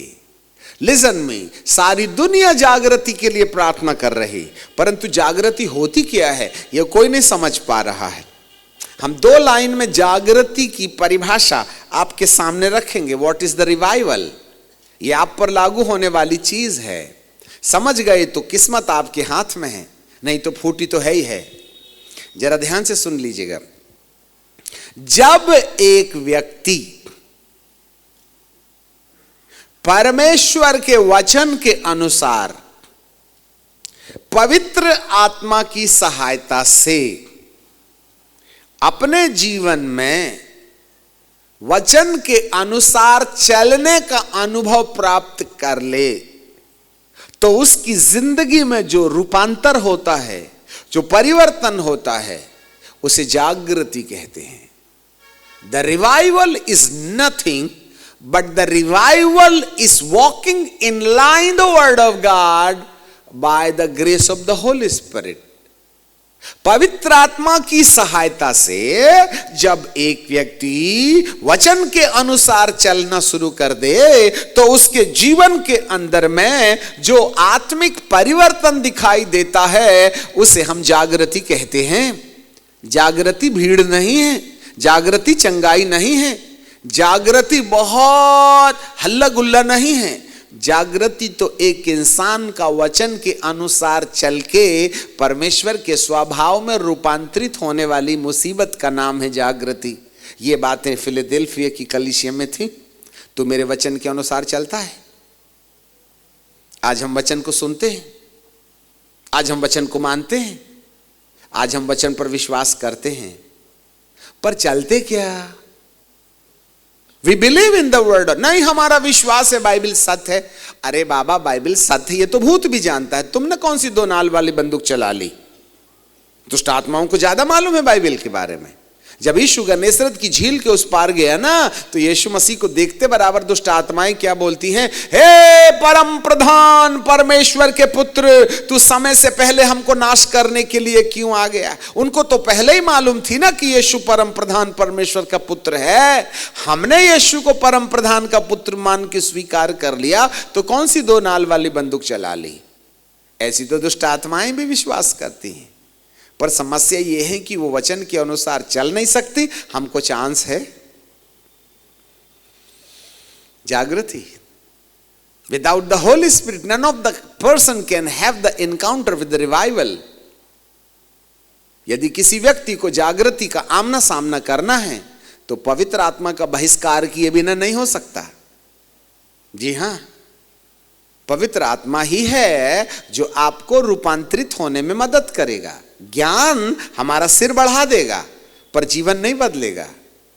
जीवन बदलने में मददगार तो पवित्र आत्मा का है, इसलिए खोजना पड़ेगा आपको उसको। इसीलिए तो पिता यीशु ने पवित्र पिता परमेश्वर के अंदर हमारा जीवन छुपा के रखा है, उसको खोजना पड़ेगा। आज खोजी नहीं है, प्रार्थना करने वाले हैं, और प्रार्थना करने से रिवाइवल नहीं आती, खोजना पड़ता है। तेरे ऊपर प्रकाश उदय होगा। हाँ, यहोवा का तेज, जी हां, तेज प्रकट होगा, और उसी तेज को रोक रहा है दुष्ट। आपके अंदर पवित्र आत्मा के काम में रुकावट पैदा कर रहा है। हम उसको डॉक्ट्रिन बना लेते हैं, पेंटिकॉस्टल शिक्षाओं के साथ में उसका बहिष्कार कर दे। अरे ये तो पवित्र आत्मा मतलब पेंटिकॉस्टल। अरे आपका तो प्रभु ओरिजिनल पेंटिकॉस्टल था, आपको क्या मालूम? यीशु मसीह ने पवित्र आत्मा पाने के बाद ही तो ना सेवा शुरू की थी, इससे पहले तो भूत नहीं निकाला। तो पेंटिकॉस्टल यीशु के पीछे चलिए ना, संस्थाओं का झगड़ा क्यों हो रहा है? कभी पवित्र आत्मा के बिना प्रभु ने कोई काम किया था? अरे मत्ती की सुसमाचार के 12वें अध्याय में उसके 28 पद में लिखा है, यदि मैं पवित्र आत्मा की सहायता से दुष्ट आत्माएं तुम्हारे लिए निकालता हूं तो परमेश्वर का राज्य तुम्हारे पास में आ गया है। मत्ती 12:27 और 28 पढ़ ही ले, नहीं तो आपको लगेगा ये दाढ़ी वाला फेकोलॉजी बता रहा है। यहां पर बाइबल हमें मत्ती की किताब में आपके लिए पढ़ के सुनाएंगे, ठीक है, 12वां अध्याय, और यदि मैं सही हूं तो यस बिल्कुल ठीक है हम, 27 पद। भला यदि मैं शैतान की सहायता से दुष्ट आत्मा निकालता तो तुम्हारे वंश किसकी सहायता से निकालते हैं, इसलिए वे ही तुम्हारा न्याय चुकाएं। 28 पद में लिखा है, यदि मैं परमेश्वर की आत्मा की सहायता से दुष्ट आत्माओं को निकालता हूं तो परमेश्वर का राज्य तुम्हारे पास आ गया है। इसका मतलब है यीशु ने परमेश्वर की सामर्थ को पवित्र आत्मा से ही प्राप्त किया था, और यह घटना पिंतेकुस्त के दिन में जैसे प्रेरितों के साथ घटी वैसे यीशु के बपतिस्मा लेने के टाइम पर यीशु के साथ घटी थी। और उसके बाद वो 40 दिन के उपवास से जब पहाड़ से नीचे आया तो लूका 4:14 में लिखा है, परमेश्वर की सामर्थ लेकर के, आत्मा की सामर्थ लेकर के उतरा और उसने काना के नगर में मटके में पानी क्या भरवा दिया और बोला बांट दो, तो वह क्या बन गया, दाखरस बन गया। हमको ये वाली कहानी अच्छी लगती है। यीशु ने कान्हा में पानी को दाखरस बनाई, मैंने एक बाटल टिकाई, तो इसमें क्या बुराई। वारे पीने वालों, तुमको इतनी बड़ी बाइबल से केवल कान्हा की कहानी याद आई, इतनी बड़ी बाइबल समझ में नहीं आई क्या? वारे हीरो पीने वालों को तिनका का सहारा चाहिए, तुमको कान्हा की कहानी समझ में आई। तुम्हें यह नहीं समझ में आई कि पानी को दाखरस बनाई थी, तुमने तो बेवकूफी के साथ में दाख मधु टिकाई। अरे दाखरस और दाख मधु में अंतर होता है। दाखरस ताजा अंगूर का रस होता है, पी लो ना 2 ड्रम, फर्क क्या पड़ता है। तुम तो सड़ा के पी रहे हो जिससे कि धरती तिरछी दिखने लगे। सर ऐसे ऐसे लोग हैं, अब हम क्या बता दें। बाइबल को तोड़ मरोड़ के लिए पाप करने का अच्छा खासा ना रास्ता बना लेते हैं हम। चलिए छोड़िए, मजाक करने की आदत है। कहने का मतलब यह हो गया कि यीशु पवित्र आत्मा की सामर्थ में होकर के जब दुष्ट आत्मा निकालने लगा, जी हां, there is a power behind the Holy Spirit. उसको साधना पड़ेगा। जागृति के लिए, यीशु के दूसरे आगमन के लिए कहीं ना कहीं हमें पवित्र आत्मा की आवश्यकता है। इसलिए रोमियो की किताब और उसका 8वां अध्याय और उसके 11वें पद को यदि आप बारीकी से पढ़ें तो वहां हमें बाइबल इस प्रकार से कहती है, book of Roman chapter 8 and verse 11। जरा देखें, मैं आपके लिए पढ़ूंगा ना, बड़े अच्छे शब्द वहां पर लिखे गए हैं, ठीक है कि नहीं। जरा देखें, यदि उसी का आत्मा जिसने यीशु को मरे हुओं में से जिलाया, लिसन मी केयरफुली, यदि परमेश्वर का आत्मा अर्थात पवित्र आत्मा ने यीशु को मरे हुओं में से जिलाया, तुम में बसा है। फिर से सुनिए, यदि उसी अर्थात परमेश्वर का आत्मा जिसने यीशु को मरे हुओं में से जिलाया है, तो थोड़ा रुक रुक के पढ़िएगा। किसने यीशु को मरे हुओं में से जिलाया? पवित्र आत्मा ने। आगे बाइबल कहती है कि वही आत्मा जिसने यीशु को मरे हुओं में से जिलाया तुम में बसा है। तो बसना चाहिए ना, और नहीं बसा तो समस्या तो है। यदि वो तुम में बसा है तो जिसने मसीह को मरे हुओं में से जिलाया वह तुम्हारी मरणहार देह को भी अपनी आत्मा के द्वारा जो तुम में बसा है जिलाएगा। इसका मतलब जिलाया जाना पवित्र आत्मा का हमारे जीवन में बसने के ऊपर निर्भर करता है। यदि आज कलीसिया के अंदर पवित्र आत्मा का निवास नहीं है, यदि एक विश्वासी के अंदर पवित्र आत्मा का निवास नहीं है, तो पुनरुत्थान से हमारा कोई लेना देना नहीं। यीशु के आगमन जब होंगे तो वह मुर्दों में से जिलाने का काम उन्हीं के लिए करेगा जिनके अंदर वो वाला आत्मा जो यीशु को मुर्दों में से जिलाया, यदि वही तुम्हारे अंदर है तो वह तुम्हारे मरे हुए शरीर को भी जिंदा करेगा। और जब तक हमारा मरा हुआ शरीर जिंदा नहीं होगा तब तक हम यीशु के साथ ऊपर जाने के काबिल नहीं होंगे। लिसन मी केयरफुली, सावधान, कोई तुम्हें भरमाने ना पाए। आज हम भरमा दिए गए, हमारी तो चाबी ही खो गई और ताला बंद है। ऊपर का ताला खोलने का काम यीशु का है और वो ताला शर्तपूर्ण खोलेगा। जिसके अंदर पवित्र आत्मा ने वचन को अनुभव रूप में बदलने में मदद किया। फिलडेल्फिया की कलीसिया अपनी शक्ति से वचन पर नहीं चलती थी। फिलडेल्फिया की कलीसिया ने वचन पर चलने के लिए परमेश्वर की आत्मा की खोज किया था, जिसके कारण से उसने कहा मैंने तेरे लिए एक दरवाजा खोल के रखा है, उसको कोई बंद नहीं कर सकता। लिसन मी केयरफुली, ईसाई मामा से पैदा होने के बाद भले ही क्रिश्चियन कब्रिस्तान में हमारी ना मकबरा और कब्रिस्तान बनी होगी तो वहां से कोई ऊपर जाने की सीढ़ी नहीं है। सॉरी टू से, आप बाहर गढ़ो या अंदर, पिता पुत्र पवित्र आत्मा के नाम से गढ़ो या कोई भी जाकर के तुमको ना सैनिटोरियम वाला गड्ढे में गाड़ दे, बात यह नहीं है कि हमारा मुर्दा जिंदा होगा। ईसाई कब्रिस्तान से कोई सीढ़ी नहीं है स्वर्ग जाने की, माफ करिएगा। और ना ही चर्च के रजिस्टर से ऊपर वाला पढ़ करके कहेगा आजा रे बाबा तू अंदर 10 रुपए देता था। क्या जागृति का आमना सामना हमारे साथ है? Do we have the revival? That means क्या वचन के अनुसार हमारे अंदर पवित्र आत्मा ने कोई काम किया है? क्या झूठ बोलने के लिए उस पर दोबारा गलती ना हो बोल के हमने पवित्र आत्मा से मदद ली?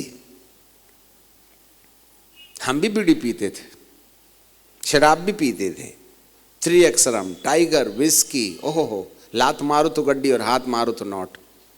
आंख बंद करने का 20,000 जेब में 15 मिनट में आता था, एक ट्रक को इधर से उधर नहीं देखने के लिए, यू नो, पकड़ के चंदन घस मेरे नंदन। परंतु जिस दिन मसीहा मेरे जिंदगी के अंदर में आया, हम उनके लिए महाकाल बन गए। जब हमारा ट्रांसफर होता था तो चारों तरफ से चोर लोग मिलकर के ड्रमों दारू बांटते थे, गया भूत। ऐसे खतरनाक हो गए हम। एक दिन हम खुद ही पीते थे, अब हमारे जाने पर लोग पीते हैं। ठीक है, जिंदगी बदल गई। जुआ भी खेलते थे, तू जिंदा या मैं जिंदा की लड़ाई लड़ा करते थे मेरे प्रियो, परंतु पवित्र आत्मा ने मेरा जीवन बदल दिया। मैं वचन के अनुसार चलना सीख गया हूं। मुझे विश्वास है और मैं प्रैक्टिस कर रहा हूं कि फिलडेल्फिया की कलीसिया के समान, हे पिताजी, मेरे लिए भी तूने ताला खोल के रखा होगा, क्योंकि मैं वचन को सुनता और सुनाता नहीं, वन पर उस पर चलने का सबसे पहला प्रयास मेरा होता है। हमने वही कहा है जो हम अपने जीवन में अपना चुके हैं। इसलिए आज हमें संदेश देने के लिए कोई चिट्ठी नहीं है। जो कुछ जिंदगी में रटा रटाया है, जिंदगी का अनुभव, वही हम आपसे बोल रहे हैं। इसलिए इसमें जीवन है। सुबह 6 बजे तक आप नहीं सोइएगा, क्योंकि बात सिर से नहीं है, यहां से। हालेलुया। अब जो घड़ी देख के उठ गया तो समस्या उसकी है, परंतु यदि आज वचन सुन रहे हैं तो आप बोर कभी नहीं होइएगा, क्योंकि अनुभव वाली बातें हैं। ज्ञान की बातों में आदमी थक जाता है, अनुभव से आदमी बंध जाता है। This is the practical teachings. Revival भीड़ भड़क का नहीं है, शोरगोल नहीं है। रिवाइवल एक व्यक्ति का बदलाव है, जो वचन के अनुसार पवित्र आत्मा की सहायता से होता है। और जब ऐसा हो जाएगा तब आपकी जिंदगी रूपांतरित हो जाएगी, ट्रांसफॉर्म्ड हो जाएंगे, ट्रांसपेरेंट हो जाएगी। जिंदगी के अंदर हर प्रकार की बुराइयों का अंत हो जाएगा, इंतकाल हो जाएगा। हम दुरात्माओं से डरना भूल जाएंगे, वे हमसे डरना शुरू करेंगे, क्योंकि पवित्र आत्मा के चलाए चलने से हम परमेश्वर के पुत्र बन के महिमा का मुकुट पहनेंगे, और महिमा का मुकुट पहनने के कारण दुरात्माओं के लिए हम भारी हो जाएंगे। एक दिन था, हम आगे आगे, शैतान मेरे पीछे। क्या बोलता? चलो दारू भट्टी, हम चल जाते। चल बीड़ी पिएंगे, चल पड़े। चलो सिनेमा देखेंगे, चल पड़े। सर 19 साल तक उसने हमको बैल की तरह जोता, परंतु जिस दिन हमको पवित्र आत्मा ने वचन की सच्चाई बताई और हमारा जीवन परिवर्तन हुआ, हम आगे थे, वो पीछे था, परंतु हम पलट करके देखे, वो कहता है तेरा दिमाग को क्या हो गया? मैं बोला बहुत हो गया, 20 साल में आगे, तू मेरे पीछे, परंतु अब तो तू आगे होगा और मैं तेरे पीछे। आपको मालूम है, तब से सर वो आगे है, हम उसके पीछे हैं। बड़ा मुसीबत में है। आपको क्या मालूम, यहां आने से पहले कितनी मीटिंग चल रही थी भूतों की आसमान में। इसको रोको रे बाबा, ये आंखों की पट्टी उधेड़ देगा, और ये देखने लगे तो हमारी गई मेंबरशिप इतनी ढेर सारे लोगों की। याद रखिएगा, इसलिए बहुत परेशान रहता है वो। अभिषेक के वचन से, अभिषिक्त सुसमाचार से अंधकार की ताकतों को चारों तरफ से इचिंग शुरू हो जाती है, और वो मीटिंग करने लगते हैं और बड़ी मुसीबत पैदा करने की कोशिश करते। हम तो चले जाएंगे, फिर देखना ऑर्गेनाइजरों का धुआंधार बनाएगा दुष्ट। इतने ढेर सारे लोगों को जितवा दिया तूने वो दाढ़ी वाले से। हाँ, इसलिए थोड़ा आप जरा संभल के रहना। हफ्ता 15 दिन आप उपवास, निकलवा तो दिया बहुत, बाकी झेलना आज बाद में आप। हालेलुया। जाग रहे हैं, चिंता मत कीजिए, आप उनके साथ खड़े रहिएगा।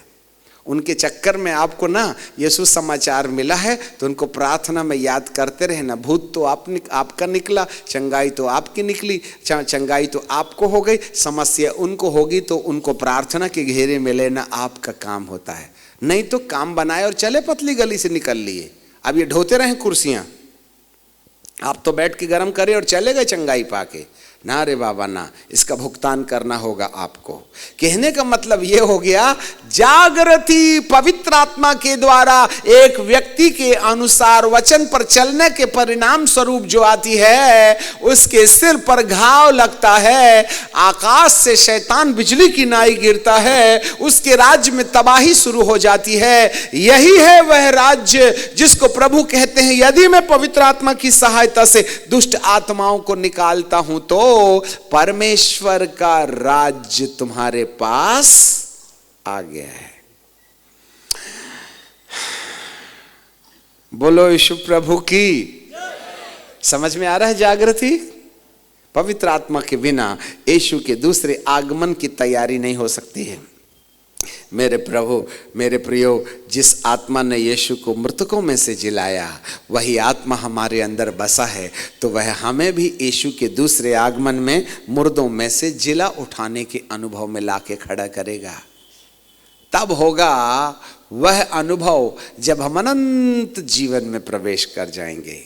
मेरे प्रियो, अब घड़ी कहती है इससे ज्यादा नहीं बर्दाश्त किया जाएगा, क्योंकि और भी कार्यक्रम बाकी है। मेरे प्रियो, आपको जागृति की अभी तक हमने परिभाषा ही बताई है। कल हम अंतिम इनकाउंटर में रहेंगे और उस समय यीशु के दूसरे आगमन के पहले कौन कौन सी सच्चाइयां धरती पर घट रही हैं, उसको हम प्रकाश में लेके आएंगे। यदि ये घटनाएं घट रही हैं तो हमें मन फिराव को प्रेरणा दे रही हैं, ठीक है। और यदि हम मन फिराने में सफल हो गए, आपको मालूम है 2 महत्वपूर्ण चीज हैं। प्रभु जी ने कहा मन फिराओ, रिपेंट। आप भी बाइबल बहुत सीखे हैं और आपने भी बहुत से टीवी में एक से एक बड़े बड़े महान प्रचारकों को सुना होगा। आप थोड़ा सोच के देखो ना, कौन वाला प्रचारक धरती के अंदर में मन फिराने की बात बोल रहा है? Is any preacher is preaching about regarding repent and come back? Is any messages on the face of this earth who is preaching about the repentance? आपकी तो चाबी ही खोआ गई कार में बैठे, अब ढक्कन ही नहीं खुलेगा तो अंदर कहां से बैठिएगा? चाबी तो कुएं पर पड़ी हुई है। आपका ढक्कन खुलेगा कार का तभी ना अंदर बैठिएगा, और वो चाबी है पश्चाताप। आज पश्चाताप की तो कोई बात नहीं करता है, सब विश्वास की बात कर रहे हैं। प्रभु पर विश्वास करो, प्रभु पर विश्वास करो। दुष्ट आत्माएं कहती हम भी तो करते हैं। पश्चाताप कौन करेगा? अरे पश्चाताप तो उसी न समय होगा जब हमको गिल्टी कॉन्शियस होगा, हमारी गलतियां बताई जाएंगी। आज गलतियों का तो प्रचार कोई नहीं करता, सब प्रभु के प्रेम का ही प्रचार करते हैं ना। God loves you, God will bless you. पत्नी को पीटो, गॉड ब्लेस यू। दारू भी पीजिए, God bless you, he loves you. मुझे नहीं समझ में आता कौन सी वाली बाइबल है ये। कहां से प्यार करेगा पापियों को? बताइए, तुम धुआं पर धुआं छोड़े जा रहे हो। रिपेंट। थोड़ा समय अपनी जिंदगी को झांक के देखिएगा। एक लाइन बोल के समाप्त करेंगे। धरती पर जहां कहीं जागृति आई है, वहां लोग चंगाई के पीछे नहीं भागे। जहां जहां जागृति आई है, चाहे अमेरिका की अजूजा स्टेट में हो, चाहे भारत के केड़गांव में हो, चाहे चाइना में हो, चाहे इंडोनेशिया में हो, चाहे अफ्रीका में हो, धरती के जिस कोने में भी जागृति आई है, वहां लोग पागलों की तरह छाती पीट पीट करके यह कहते रहे, हे पिता हमारे पापों को क्षमा कर दे, हमारे बच्चों के पापों को क्षमा कर दे, हमारे पूर्वजों के पापों को क्षमा कर दे। और जहां जहां पापों की क्षमा से जागृति का कार्य शुरू हुआ है, वहां 100 साल तक लोग प्रभु से कभी नहीं भटके। परंतु चंगाई और छुटकारे के ऊपर में आने वाली भीड़ को हफ्ता 15 दिन के बाद में खोजिएगा माइक्रोस्कोप से ना, तो ना दिखेगी। दूरबीन की तो बात ही छोड़ दीजिएगा। लिसन मी केयरफुली, हम बड़े अनुभव की बात बता रहे हैं। अंडरस्टैंडिंग में आ जाइए, मिसअंडरस्टैंडिंग में मत रहिएगा। ये भीड़ भड़क का जागृति नहीं है। जागृति जब लोग अपने पापों को जान लें, जब अपने पापों की क्षमा के लिए रोना और बजाना शुरू कर दें, जब एक व्यक्ति अपनी गलतियों के लिए आंसू बहा बहा के अपने आंखों के आंसुओं से प्रभु का पैर धोने लगे, जब कोई व्यक्ति की गलतियों का प्रचार किया जाए। यीशु ने भी यूहन्ना की 4 किताब में उस पापनी को बोला था, जा पहले अपने पति को बुला के लेके आ जा, और जब तक तेरे पति के बारे में तुझको नहीं बताऊंगा, तेरे अंदर से सोता नहीं फूटेगा। उसने कहा मेरा कोई पति नहीं। प्रभु ने कहा ठहर जा, आगे की बातें मैं बताऊंगा। तू 5 पति कर चुकी है, 6वां भी तेरा नहीं है। Why Jesus was highlighting the sin which she was committing in her own life? आज तो कोई पाप की कहानी नहीं ना बताता है। None of the person is talking about the sin in this on the face of this earth. That's the reason लोग repentance नहीं कर रहे। repentance या पश्चाताप तो ऐसे उखड़ गया जैसे गधे के सिर से सींग गायब हो जाता है। मैं एक लाइन बोल करके रुकना चाहते हैं। दावे के साथ में जिस भी व्यक्ति ने अपनी गलतियों का एहसास नहीं किया, जिसको अपनी गलती की जानकारी नहीं है, वो कभी गिल्टी कॉन्शियस में नहीं जाएगा। जिसका मन गिल्टी कॉन्शियस में नहीं है, वो कभी भी पश्चाताप नहीं कर सकता। जिसने कभी पश्चाताप नहीं किया, उसके पाप कभी क्षमा नहीं होंगे। जिसके पाप क्षमा नहीं होंगे, उसके लिए दरवाजा बंद रहेगा। जागृति की पहली शुरुआत पश्चाताप से होती है, और यदि पश्चाताप नहीं है तो जागृति का आरंभ भी नहीं है। परमेश्वर की दया का मनोरंजन कीजिए आप, दैट्स ऑल। उसकी दया भोगिए और मरने के बाद में सीधे ही वो 6 घंटे में जाने वाला 4 में पहुंच जाइए। That is a life. मेरे प्रियो, आज हमें मिलावट करने की पहले से भी आदत नहीं थी और आज भी नहीं करेंगे। अब तो जमाना आ गया है मेरे प्रभु के पास लौट आने का। आओ हम आज रात मंथन करें, कानों की खुजली ना मिटाएं। बहुत हैं जो कानों में दवाई डाल देते हैं। मेरे प्रियो, कहीं ना कहीं पवित्र आत्मा कुछ कह रहे हैं।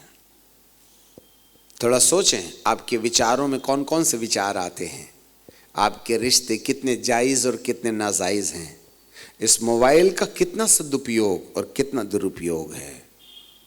जियो सिम है ना, नेट भी फ्री का है ना। रात के 12 बजे कान में यहां से निकले वायर ढक्कन लगा के चद्दर कंबल ओढ़ करके लाइन में फुसुर फुसुर फुसुर फुसुर। अमेरिका से फोन आया है क्या? रात के 12 बजे से 3 बजे तक तू सफेद वाले तार से छोटे वाले माइक में क्या सीक्रेट बात कर रही है? हमको मालूम है बेटा, तेरे पापा ने जरूर देखा था बिटिया सो रही है, परंतु ढक्कन में तो फुसुर फुसुर हो रहा है।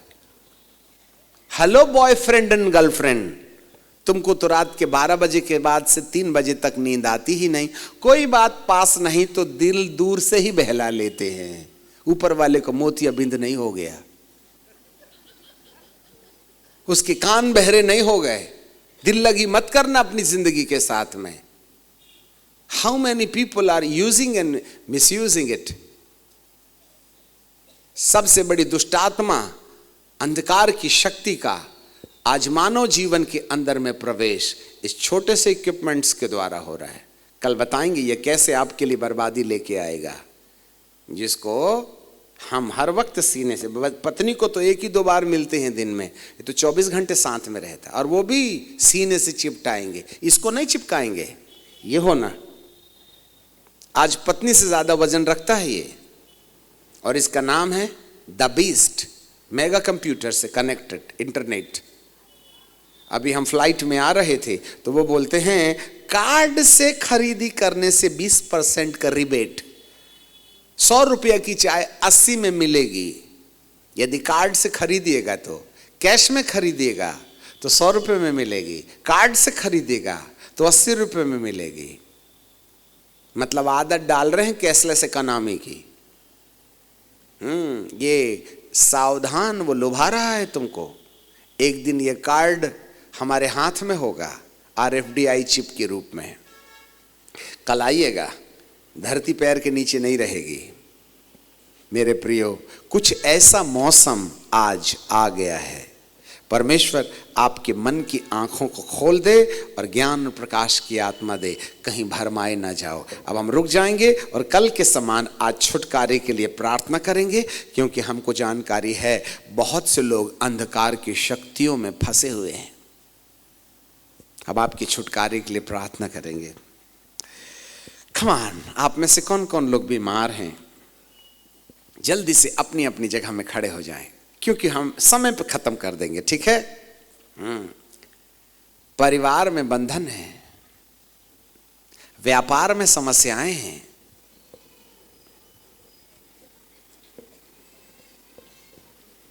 आज दिन बहुत से लोग हमसे मिल रहे थे, उनकी समस्याओं को देखते बन रहा था।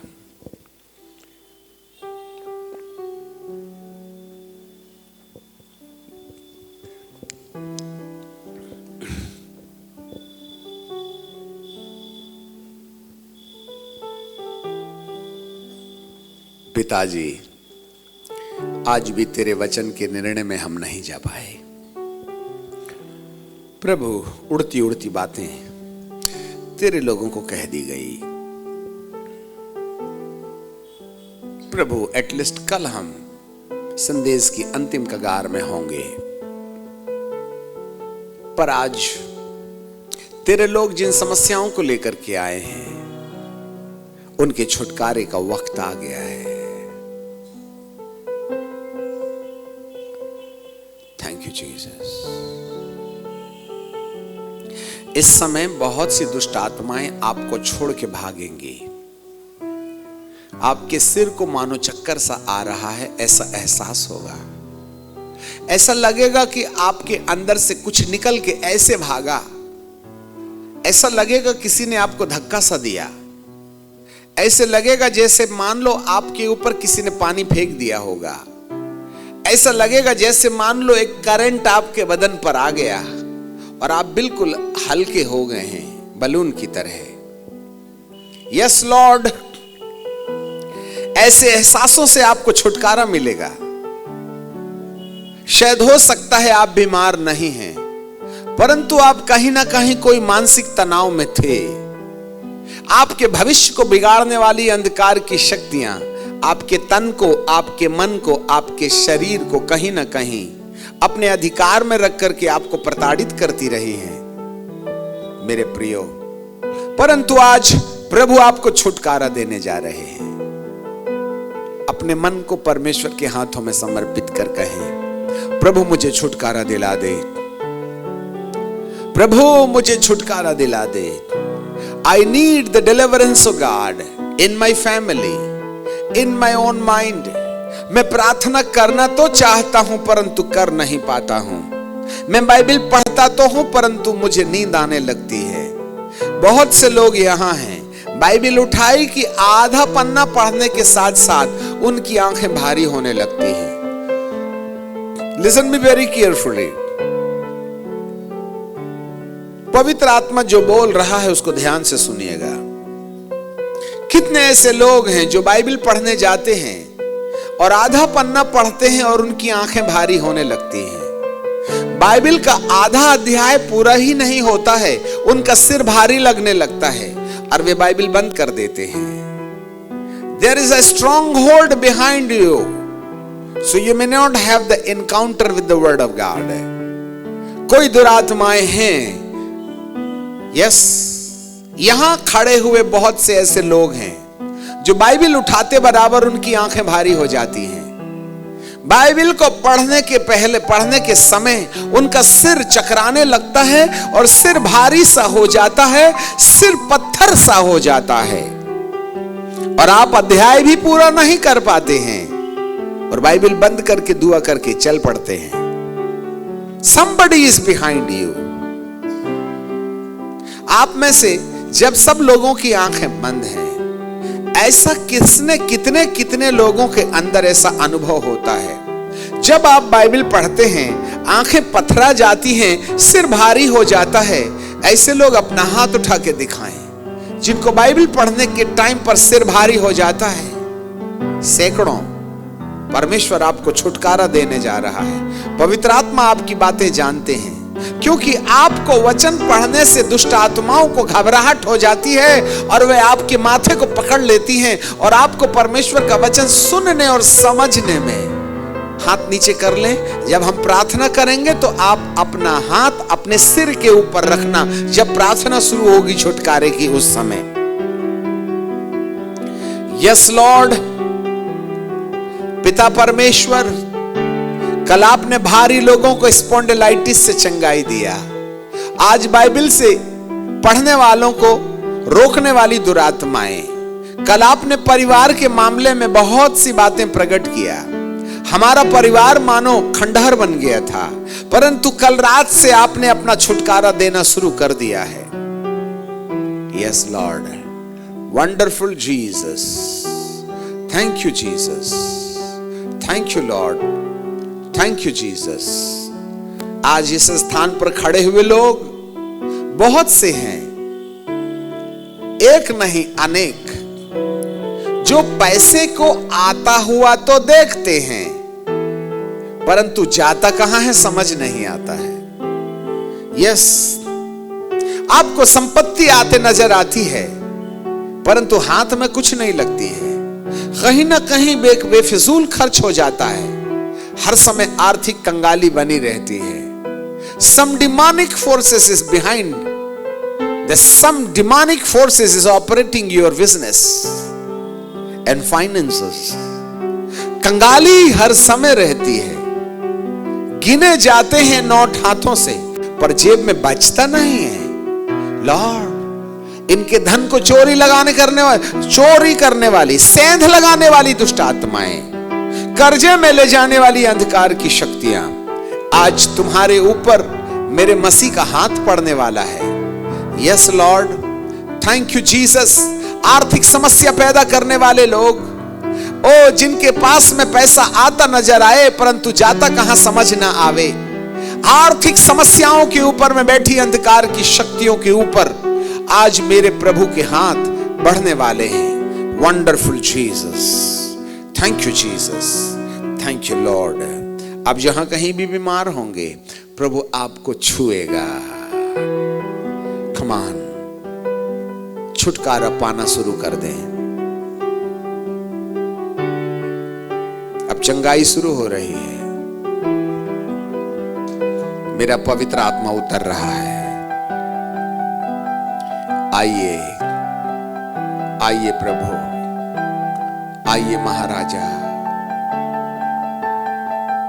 बीमारी वाली जगह में हाथ रखे रहें। Wonderful Lord, wonderful Jesus,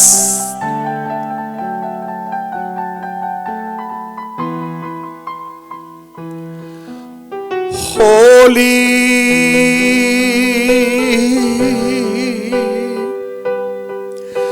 holy holy holy holy, परिशुद्ध परिशुद्ध परिशुद्ध परिशुद्ध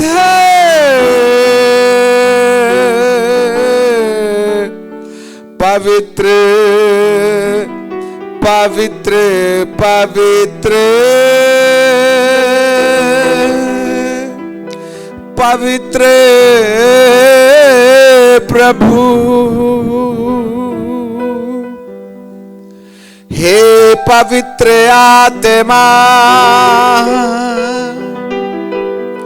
हे पवित्र आत्मा, तेरी आराधना, तेरी आराधना।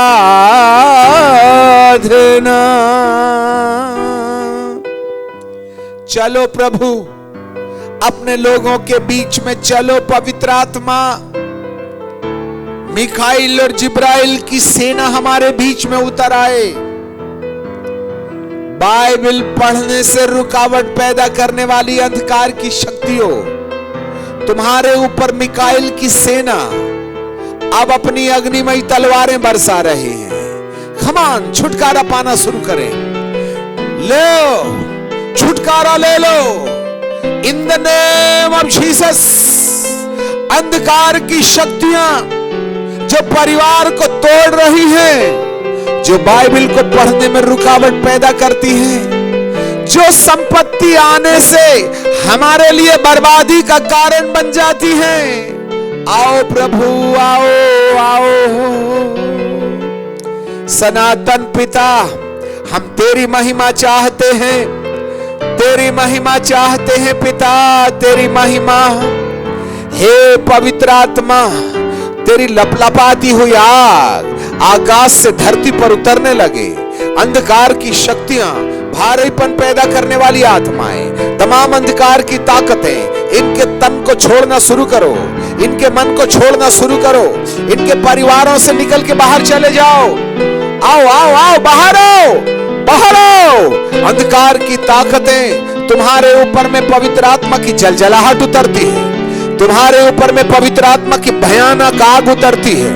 आग आग आग आग आग आग, तड़फाइए तड़फाइए तड़फाइए, अंधकार की शक्तियों को जलाइए जलाइए जलाइए। मांगो प्रभु से, मांग लो, अपनी आवश्यकताओं के अनुसार मांग लीजिएगा। जो भी चाहिए, जहां छुटकारा चाहिए, जहां बीमारी चाहे, वहां से चंगाई चाहिए, ले लीजिएगा, ले लीजिएगा। In the name of Jesus. Come on प्रभु, तेरी महिमा, तेरी महिमा, तेरी महिमा बह जाए, तेरी महिमा बह जाए।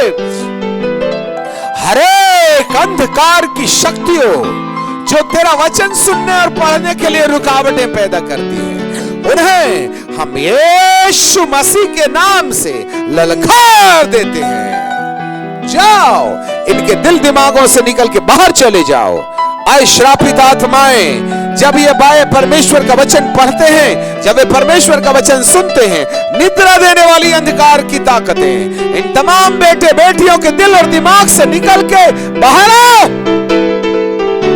Come out in Jesus name।